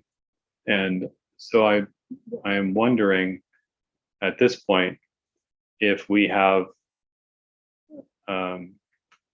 enough of a start here to make a proposal that these are the 12 things, 7 themes that relate to the GTC, and then 5 themes that come from the previous call for inputs. And I'm wondering if anyone feels that that would be insufficient, or whether we could adopt, at least for the moment, these 12 items for this year. Adam, then Jorge. Thank you. I was slightly change of topic, but just to say that a lot of focus is on outputs. What are we going to have a message at the end of the IGF and outputs from the IGF? And it's always good to remember that outputs have to have an audience, and the UN processes the SG is leading is a very relevant and good audience to keep in mind. So I'm quite comfortable with the direction that this is going. There should be other places that would read it, but we have to target someone, I think. And let's be careful about not now trying to add every issue that we always try and add. We said last year that we were going to narrow and focus, and then we ended up with exactly the same range of workshops as we sort of always do. And so if we're going to focus, let's try and focus. And if that means some issues won't be prominent on the IGF agenda and call for workshops this year, then so be it. We do have a limitation. I think the venue suggests we have a limitation. So let's be careful not to start adding every issue under the sun, as often happens. Thanks. Right. Thank you. Jorge. Yes, thank you, and thank you for this discussion. I think that the themes proposed for the Global Digital Compact are very broad. So if you look at theme 1, it probably covers what is being mentioned under the 3rd theme from the call for input. So connecting the unconnected in a way covers universal access and meaningful connectivity. So that would overlap. Cybersecurity and trust, which comes first from the call for inputs, I think is covered by the trustworthy internet we had in the global digital compact issues, which I don't see anymore. It was the 5th topic. And emerging technologies and innovation could be merged with regulation of AI, data governance from the call for inputs is encompassed by data use and control by the people. And finally, digital cooperation in the end is a meta topic where we look at ourselves and look at the broader ecosystem of institutions that do the work for internet governance. So maybe it's not a subject matter for itself. So to make the long story short, and similarly to what Adam said, I wouldn't add the themes from the Global Digital Compact with those from the call for inputs because they overlap. And considering the high visibility of the topics as described in the common agenda, I would try to stick as much as possible to the description we made there, because we can always make sub-baskets or subtitles under the broad themes coming from the Global Digital Compact, which after all is now the part of the big discussion, which is being led in the United Nations, and which will attract a lot of attention. And of course, if we are able to converge all the workshops, all the open fora, all the sessions within these baskets, and then we can culminate them into main sessions and high-level sessions, and then converge into concise messages from the IGF on the baskets defined in the Global Digital Compact, I'm pretty sure that the IGF will be able to make a big impact and to attract the attention from the international community. So that's my plea, to try to stick to those baskets, to be flexible with that wording, and consider that wording really has a branding value to it, and to include the discrete issues under those vast baskets, and limit them as much as possible to the 5 ones defined in the Global Digital Compact. I hope this is helpful. Thank you.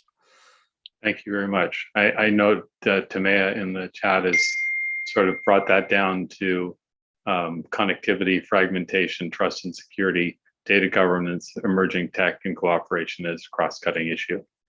That's great. So there's an excellent synthesis job there. And I very much appreciate what you said, Jorge, related to the branding value of the word. So Carol, you've been waiting for a while, and then Joyce. Right. And then Bruna. Okay. I just have 2 comments. You know, we took a lot of time coming up with a nice overarching theme. We need to make sure it's just not a pretty theme, and that the tracks actually fit into the theme, and that will help us to narrow down. As Adam says, there are a lot of things that we would like to have here. The list could be up to 100, but we need to ask ourselves, does it match the overarching theme? Are we talking about a shared sustainability? Are we talking about a common future? So that's my first comment. My second comment, somebody had mentioned earlier on in the chat, I can't remember who it was, with regards to building capacity. It's one thing to be connected, but if we don't know how, if persons don't know how to use, if persons don't know how to take advantage of the internet to get prosperity or whatever else. So I think the point with capacity building, unless somebody can show me where it fits into one of these 7 areas. And when I talk about capacity building, we're talking about from literacy to workforce to everyday life to having experts. Thank you.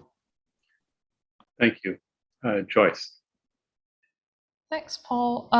So I have a question, if we could just sort of take a step back from this discussion, which is, have we decided as the MAG how many themes we want this year for the 2022 IGF? Is 5 the magical number that we had settled on? And did we have that discussion?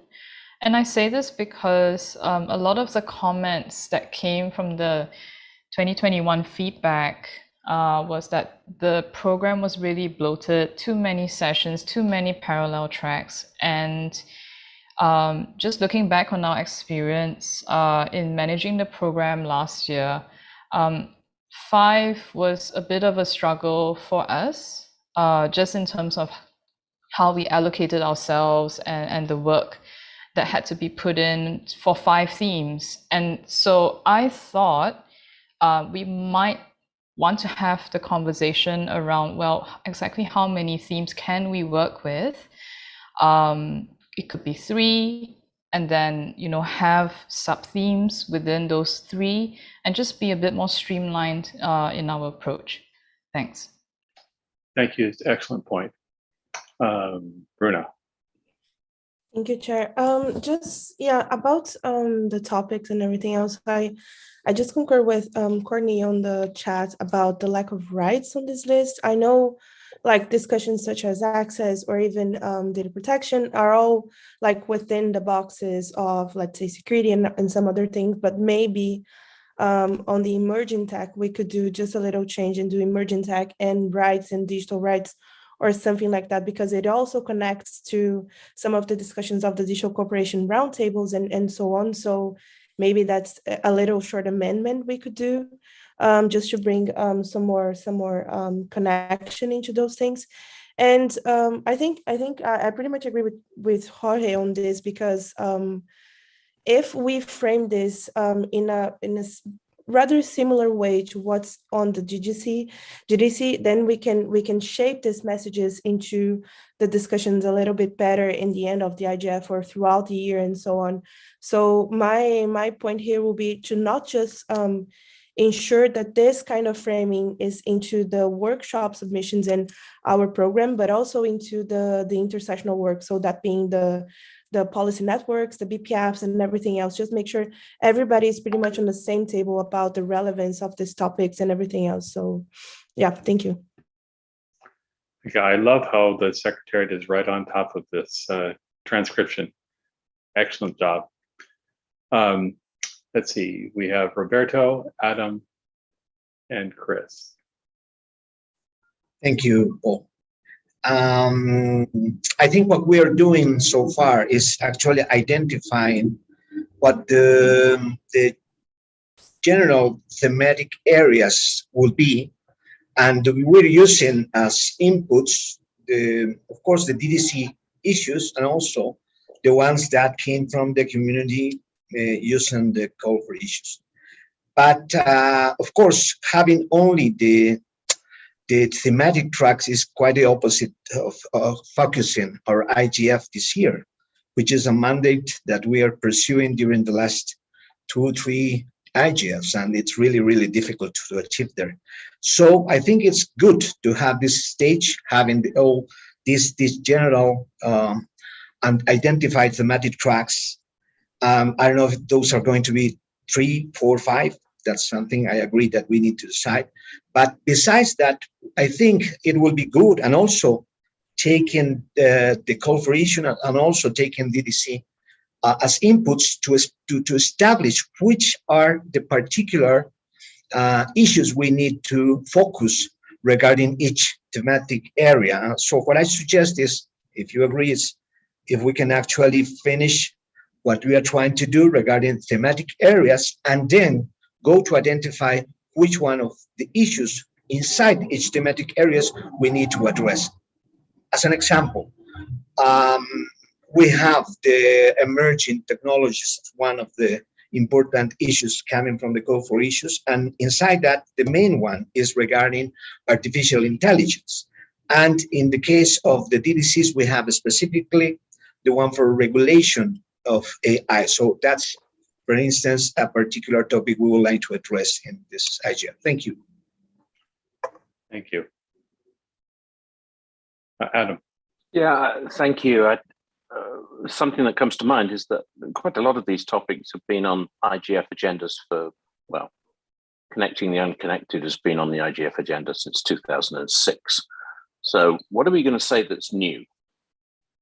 I mean, it's very interesting to hear about community projects and Wi-Fi and IXPs and the role of, et cetera, and it's something that ICANN in a way is working on, and there'll be information about that over the coming months. So it's important to us, and I'm not saying it's not important, but what are we going to say that's new?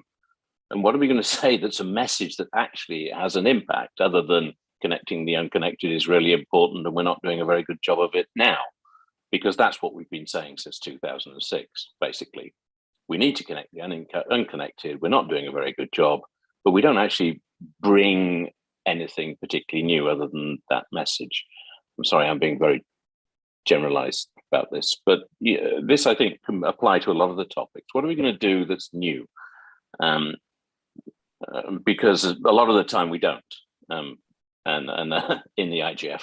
And so I think that's rather important. Of course, AI is going to be a new topic in this sense, so that's important. But yeah, I hope that's something we keep in mind anyway. Thanks. Thank you for that. I tend to agree. I do think that it's very important that we have continuity from year to year. And so there's some language issues that help with continuity, but I very much resonate with your point that we need to have something new and actionable, I think, as well, each year. Otherwise, if it's just reporting the same thing, then we shouldn't use the resources to do it. I'd also make a point that for most of these themes, they're big enough that you can roll into them sub-themes or sub-areas of interest. For example, the rights issues. Really, rights issues go across every theme. You can have a individual theme that's just on rights, but you can also, by doing that, you take away the idea that things participate in an ecosystem. You know, rights are, and how rights are managed is part of the ecosystem, the human factors ecosystem, if you want to think of it that way, of which we all deal with this. There are times and places where specific rights tracks maybe make sense, and I wouldn't want to say they don't, but I think in the internet governance case, discussions of rights are better placed within the context of a broader internet ecosystem rather than as a standalone point issue. Personal opinion, and you can take it or leave it, I suppose. Anyways, Jorge. Yeah, thank you. I just posted it in the chat. I understand the slight frustration underlying Adam's words. And I think we've been working very hard as a community to make the IGF heard. And now we have a window of opportunity of passing across the messages we have, be it old or new, to the highest levels, to the overall international community, and to get them enshrined in a new document like this envisaged Global Digital Compact. So that's a really huge opportunity. And I think we have to seize it, because, yeah, maybe we have been saying it for many years, but it stood within the walls of our technical or more expert community. And now we have this opening in the coming months. Thank you. Thank you very much. Amado. On the other side, Paul, I totally agree with your perspective that these human rights should be better embedded into specific topics. But the most proper way, or the most clear way for the politicians, for decision makers of the public policies, is to have a public policy inside a constitutional article or something like that, in which human rights plays a very major role. Then I agree with Jorge. No matter we have been very reiterative in the last years, maybe we can provide right now this opportunity with some kind of final push for the parliamentarians to understand that it is time to provide the proper policy, public policy framework to make these goals happen. Thanks. Thank you. Carol? Then Chris? And as they said, legacy hands. Okay. Chris? It's a real one. Thank you, Chair. Look, I wanted to step back a little bit and have a think, because I'm not sure from what I'm hearing from people that I see a consistent reason for these themes. Like, why are we defining these themes? What are we hoping to achieve in doing that? I think Adam perhaps got us a little bit towards something like that in saying that this can help us define the outputs that we're going to be steering towards for the IGF.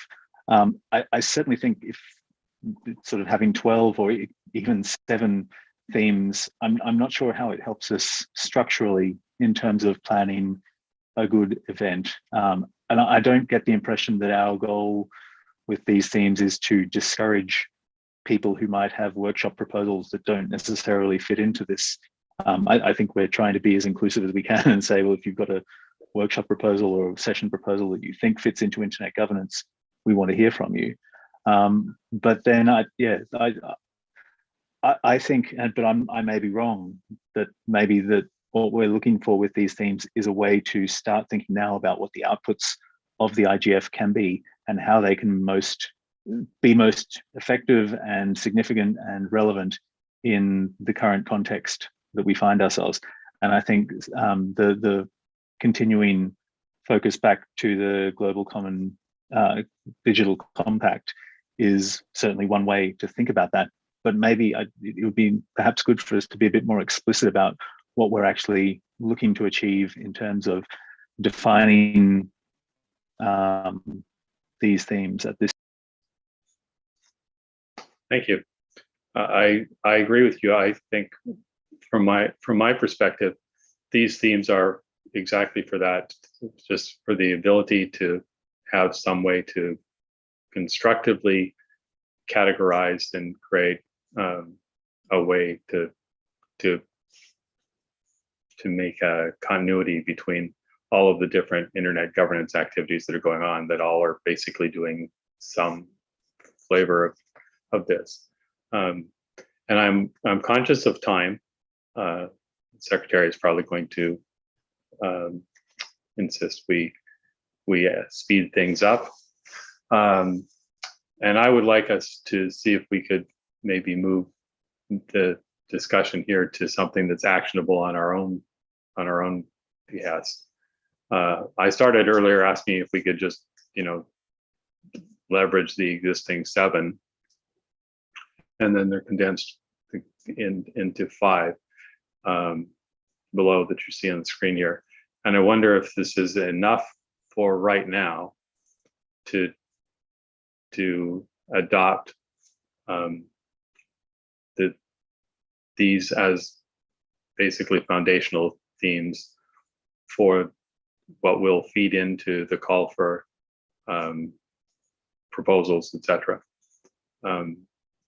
Is there anything that anyone would like to say for or against that concept, just as a way for us to move forward and actually have something that we can then take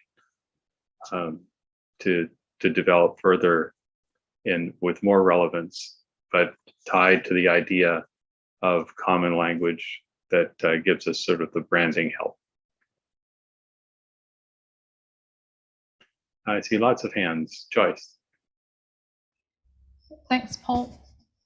Actually, I wanted to bring up the comment in the chat made by Mark Carville, and just to support, to say that last year there was a huge focus on environmental issues and the intersection with technology and the internet, climate change, and all that stuff. And I'm not quite seeing it here. So I don't know if it is worth putting, environmental issues or climate change, sustainable development goals back, a bit more to the forefront and continue that conversation, or are we sort of sending the signal that people who are interested in these issues would just have to find their way through one of the buckets, one of the tracks to fit their issues. Just putting it out there. I don't want to increase the number of themes. I'd much rather see it decrease. But I do also hope that we could have that discussion about some of those topics that seem to have dropped off that we might not have intended to. Thanks. Okay, thank you. Roberto. Yes, thank you. I just wanted to react to Chris' question regarding what this is important. And the thing is that, of course, the first thing that's why it is important is because this is going to aim the kind of focused IGF we want for this IGF 2022. That's the main thing. But also, besides that, all the operational work that we're going to do during the following months as MAC members are going also be led by this definition. Actually, the initial, I will say, activity or important activity, the next one will be related to the call for proposals, and the proposals need to be aligned to some track.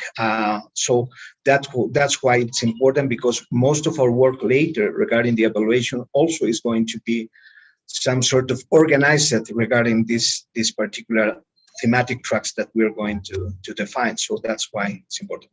Just that. Thank you. Thank you. Bruna. Thanks. Thanks, Chair. Yeah, just to also joining on Chris and Roberto on this.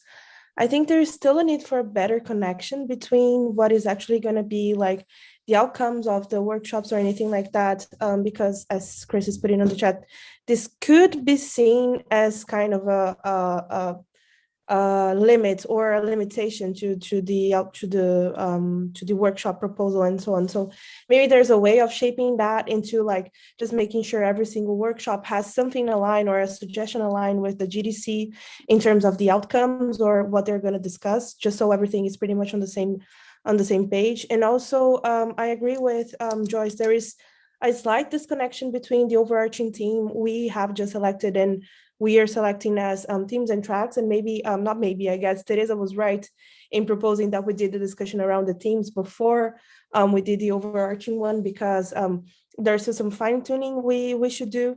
Lastly, I had just one concern that maybe, because what we're discussing now is not really a change or like a huge change to the normal program. We're still following with tracks and main sessions and everything else. And I'm going back to my question before, like, should we do like a dedicated day to the DDC discussions? Are all these discussions, my concern is just that this debate is going to get a little too diluted into the agenda and become like not relevant enough. So just like re-emphasizing here that there should be a need for us to better highlight the connection to the GDC other than just like the program and the tracks and themes and things like that. So yeah, I'm a little confused, but it's just that. Okay, thank you.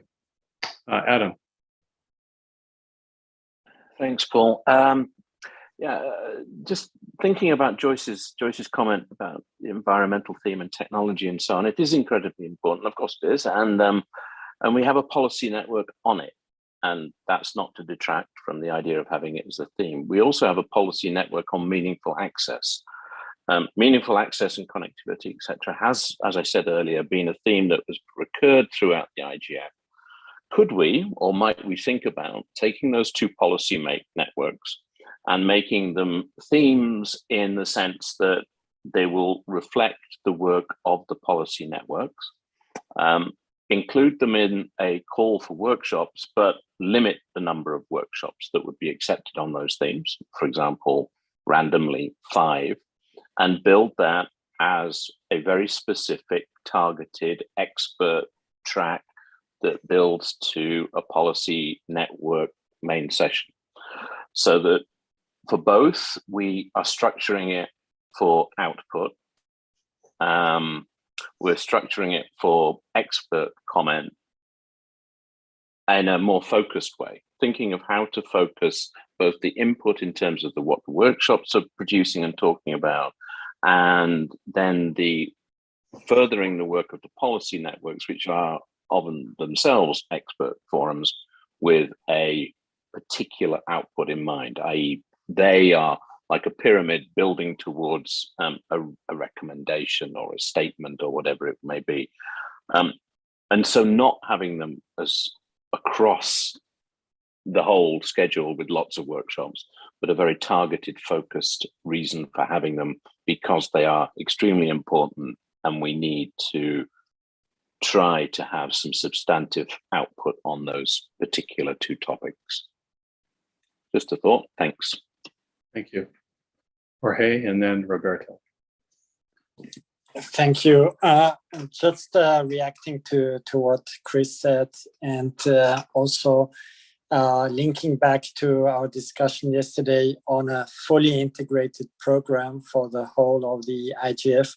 I think that the 5 themes should really serve to structure all the sessions, to inform all the sessions, be it workshops, be it also open fora, be it all kinds of sessions, also from parliamentarian and high-level tracks. And so the evaluation process should take this into account, as Bruna proposed before. And all these 5 tracks, in my view, should then converge into 5 main sessions, 5 high-level main sessions, and also culminate in 5 sets of messages, where the wisdom and the discussions coming from the 5 tracks and the 5 main sessions would then culminate into an input from the IGF to the global community and to this global digital compact process. I think that would really create an incentive for everyone participating in these discussions, and also give it a streamlined approach to the overall program, as we have been trying to for a long time. Thank you. Hey, Jorge.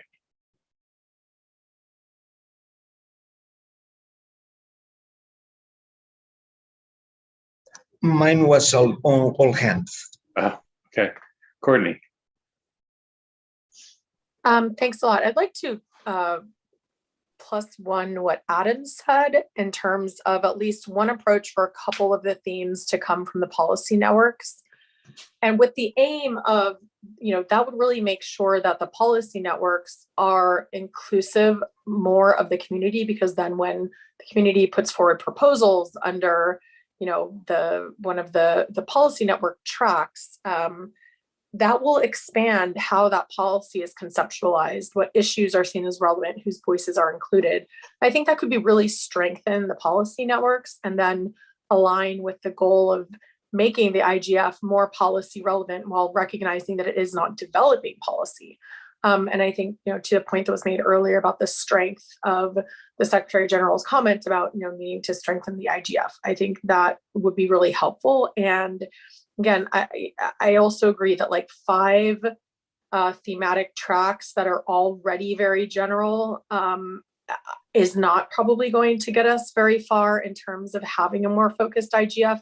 And what I found last year in the review of the proposals is when you get down into the proposals, there's this real interest, I think, in trying to be inclusive of, different types of groups and voices and perspectives that, we then, might try to kind of shove into one of the themes. And so there are many points along the way, once we identify these themes, where we're still going to have opportunities to, make adjustments, et cetera.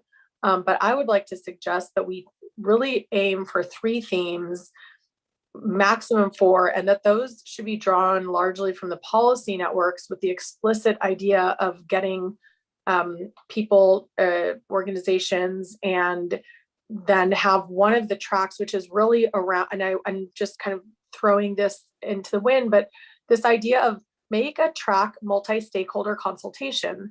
So we talked about wanting to encourage other organizations and groups to use the IGF. Why not have a track that is specifically multi-stakeholder consultation? So you have something that you want to consult on or share or, gain input to or whatever, and then you would apply on that track. So it wouldn't be a thematic focus, it would be a process focused theme. Thank you. Sherry.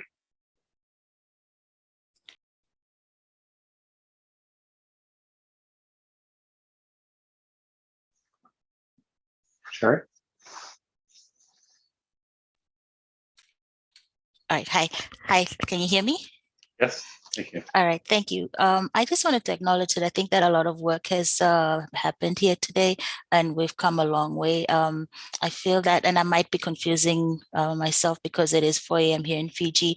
I can see that we have taken a lot of consideration with the calls for input and the Global Digital Compact points. And I think that from what Joyce has mentioned before and taking into account what Adam has said as well as others, we probably just left with linking that back to discussions from last year and then working out how that links up to our overarching theme. And so it comes down to the message of what do we want to say and then what outputs do we want? And is that something that we want to be discussing today, or like Courtney said, something that will be changing and evolving along the way? Thank you. Okay, Courtney, I'll give you the last word for the moment. Oh, sorry. No, I made my last word. Okay. Ask the Secretariat to scroll down on in the document, and you'll see they've taken the opportunity to do a merger of the GDC and IGF 2022 call for inputs. Can everybody see that?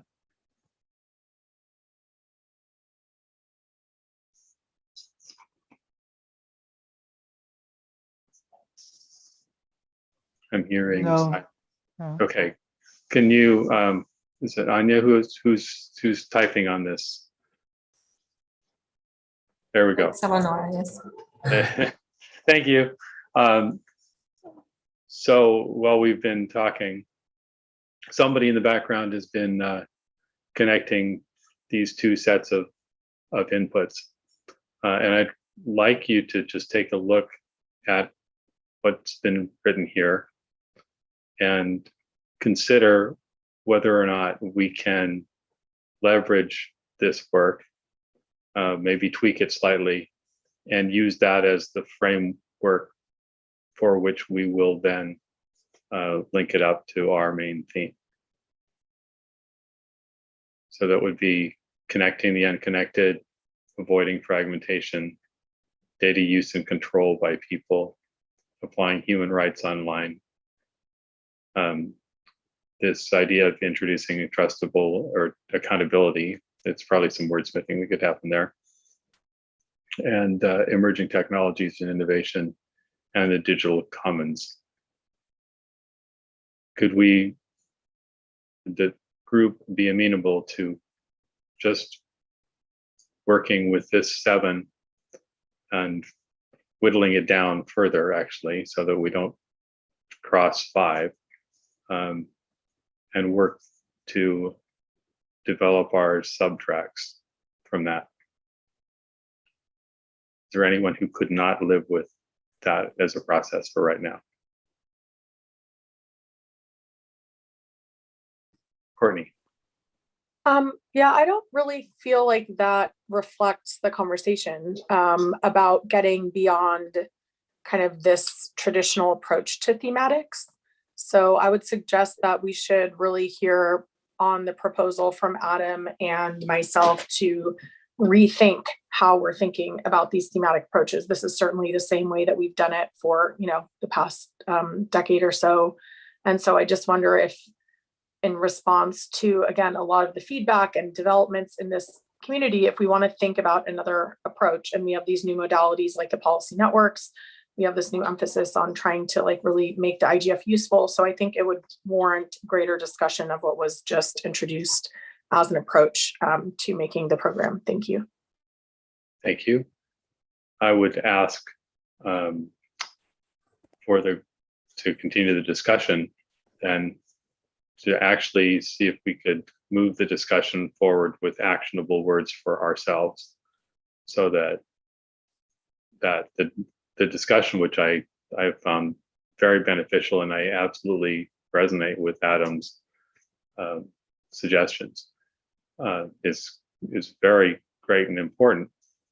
We need to be able to wrap it up into something that we can talk about and document. And I think we seem to be having a difficult time getting to something precise at that level. And so maybe this is an approach to do that. And it's Adam's stimulus first. So let's give the first word to Adam.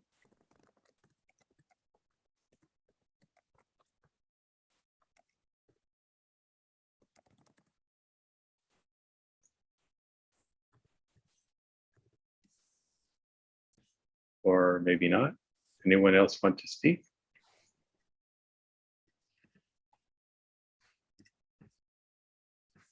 I mean, I guess just to follow up on what he said, then I would suggest that I'm sorry, I don't have the policy network's names in front of me, but we had what, 2 from last year, or was it 3 from last year? Can maybe the Secretariat put those up? We had the proposal that we know we have one for internet fragmentation, and then we had the proposal to include one that is on multi-stakeholder governance or multi-stakeholder consultation. So that would be a very, again, like very different way of organizing this, but would allow people who are focused on connecting the unconnected or on human rights to bring those discussion into these more like focused and policy relevant approaches. Thank you. So you're talking about the policy networks, right? Right. Okay.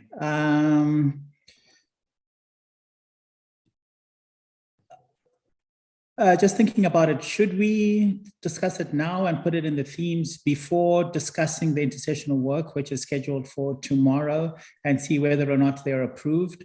Then we can see whether or not to merge them into here. Because I think one should come before the other. I would agree with that. Paul? Yes, Roberto. I think those are 2 different things. I think systematic tracks and the other are intersessional works. It's like saying maybe we could eliminate or combine one DC, or if there is one DC already discussing about data, that's eliminated from the general overarching themes or the thematic tracks. I don't think that that's the way to go. I would rather think that's better to discuss the intersessional work tomorrow regarding the value, regarding the other proposals, and to see what's going to happen, but not to mix it with the themes that we're discussing. Thank you. Thank you. Yeah. Teresa. Sorry. Yes, thank you. I feel we are going in circles a lot, and I'm not sure that in the last hour or so we have really progressed. I'm not sure if it wouldn't be more efficient to, maybe have a few volunteers that would try to provide some suggestions for the meeting tomorrow to continue this, but I just don't feel we are moving anywhere. We have started with the decision or kind of understanding that we should limit the thematic tracks, that we should be more focused. And I'm not having a feeling we have progressed much in this regard. Sorry. Yeah, it's just that, other people might have other commitments later, and I'm not sure how much more can be done in this discussion tonight. Thank you. Courtney.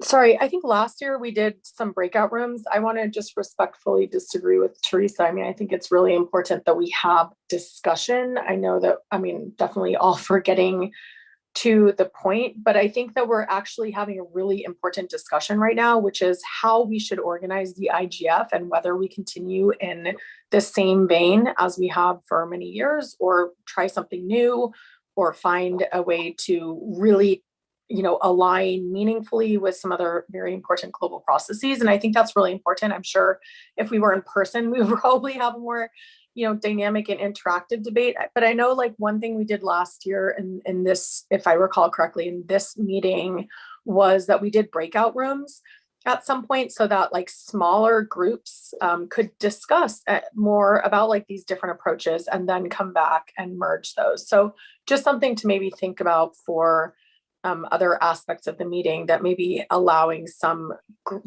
breakout groups so that we can have a more robust discussion about the pros and cons of different approaches. Because I feel like that is actually a more useful conversation to have, in this type of open consultation meeting than just trying to determine like, okay, well, what 5 themes that we're going to, try to encompass all of the internet issues in, which is not necessarily getting to like a core issue, which is how should the IGF be organized and conceptualized in order to make it useful to respond to the UNSG, to address, where we are in the internet governance arena, where you have internet governance happening in so many different arenas. And I think yesterday the discussion really emphasized how important it was to make the IGF useful and open to these other processes and this kind of polycentric approach to internet governance. Thank you.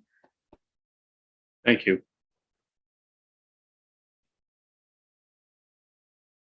No one else looking for the floor. Adam, I see you're back. Would you like to I'm not sure. I'm very sorry. I'm using earbuds, and as you mentioned my name, I was walking down the stairs to open the front door. So I heard you, but I couldn't run back and type anything or say anything. No, I think that I'd just like to emphasize that, let's please try and keep it focused. I've loved since the beginning, this 1,000 flowers bloom approach of the IGF. But I think we're at a point now where we do have to look at the outcomes and what we can feed into the audience. And I suggested that a target audience to think of is the UN Secretary General's processes, and others will read it and find it useful as well. And that doesn't mean that there shouldn't be a range of topics there at all. But I want to again go to IGF sessions where I'm learning something, I'm feeling wowed by what I've learned, and that hasn't happened enough recently. And so I think that means trying to bring in expertise in areas, and the 2 areas I think particularly important are around access and connectivity. And so I would like to see us focus the workshops and the main session probably through the policy network. The policy networks are designed as expert networks, and the same for climate and environment and technologies for the same reason, that it's an incredibly important topic. It's not really in the digital compact per se, I don't think, or perhaps it is one of the thematic areas, but it's one where we can make an important contribution by structuring the workshops in such a way as to structure the main sessions. And allow the rest to develop perhaps in a similar way as previous years, because we don't want to, experimentation is good, but we're experimenting with a purpose here particularly on these 2 topics. But generally, let's try to keep focus. And it sort of goes with an apology that means some people's issues may not get the prominence that they have in previous years. Thanks. Thank you. Hey, Chengetai, what are we doing for timing right now? Sorry, just trying to find the mute button. We are past time, but since it's a virtual meeting, it really depends on the MAG members if they can carry on or not. Another option, of course, is we can break, and then people have time to think about things and discuss with each other until we meet again tomorrow. And whether or not we want to pick this up again tomorrow, that's another option as well. And of course, the third option is to continue online, but we still have the sessions that we have tomorrow. So yeah, those are. I'm sensitive to the discussion between Teresa and Courtney relative to whether we're going in circles or not. I do think this is a very important discussion in terms of how it will feed into whatever comes out as the IGF program. But I do think that people need the opportunity at this point to step back and reflect a little bit and see whether we can bridge this slight divide between trying to leverage themes with a main theme and sub themes versus the wholly new concept. And I'd like, I think, to give everybody the rest of the day or evening to think about that and come back to this topic in our next session, if people are amenable, if we have enough agreement.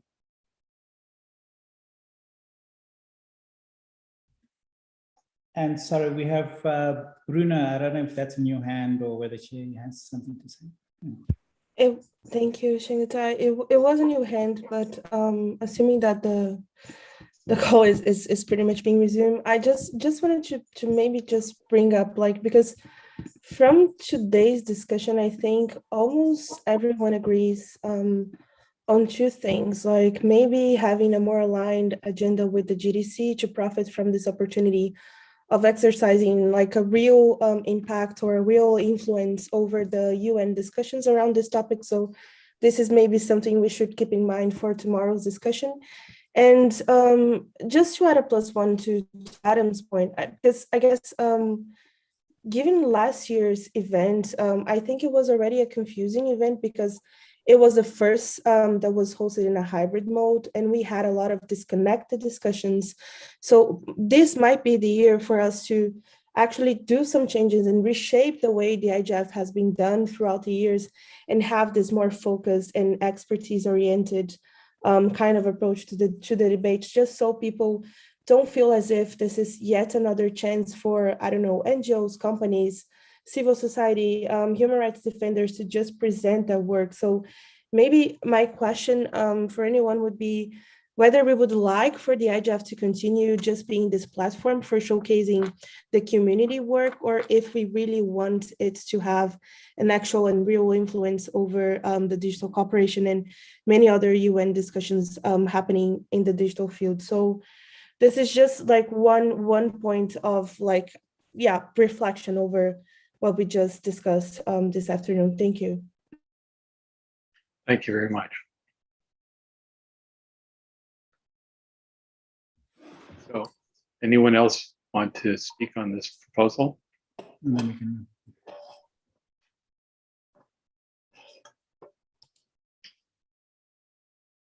Then, if you'll all consent, then I think. Hi, sorry. Go ahead. Excuse me, it's just a story from Georgian IGF. I want to just speak a little bit about the first one, about the connection of unconnected and the term of meaningful. I think we don't want to avoid the term meaningful because it's changing real meaning of this direction of connection and access.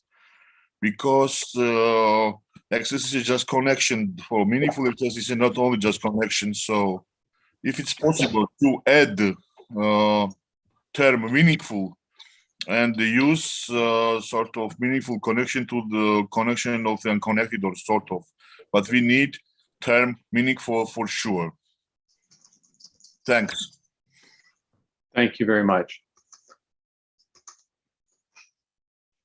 So what I would like to do, I think there's been a lot of valuable discussion happening, but I'd like us to have the opportunity to sit and reflect and come back to the discussion tomorrow, in tomorrow's session, with a goal, an explicit goal being that we resolve this question, the questions that we're asking here around priority and focus. As Bruno pointed out, seems to be great agreement on the need and opportunity inherent in leveraging the GDC activities and vocabulary. And we do have an opportunity to change the way things have been done for years. So good opportunity to rethink. But I think we can also overthink it into paralysis, and to some extent, I think we're in that mode right now. So I'd like to park this until we resume tomorrow, and then take the first part of our agenda tomorrow to see if we can land on something very specific and actionable for the team. And if we have no disagreement with that, I would choose to adjourn the meeting, today's meeting.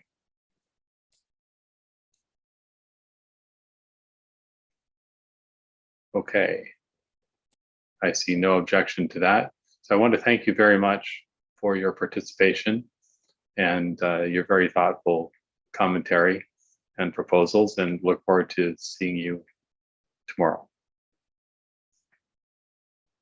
And the meeting is adjourned. Thank you very much, Chair. And we'll meet at 12 UTC tomorrow. That's when we start. Thank you. Thank you. Bye-bye. See you tomorrow. Thank you. Bye-bye. Thank you. Bye. Thank you. Bye-bye. Thank you, everyone. Bye-bye. See you tomorrow. Thank you. Bye-bye.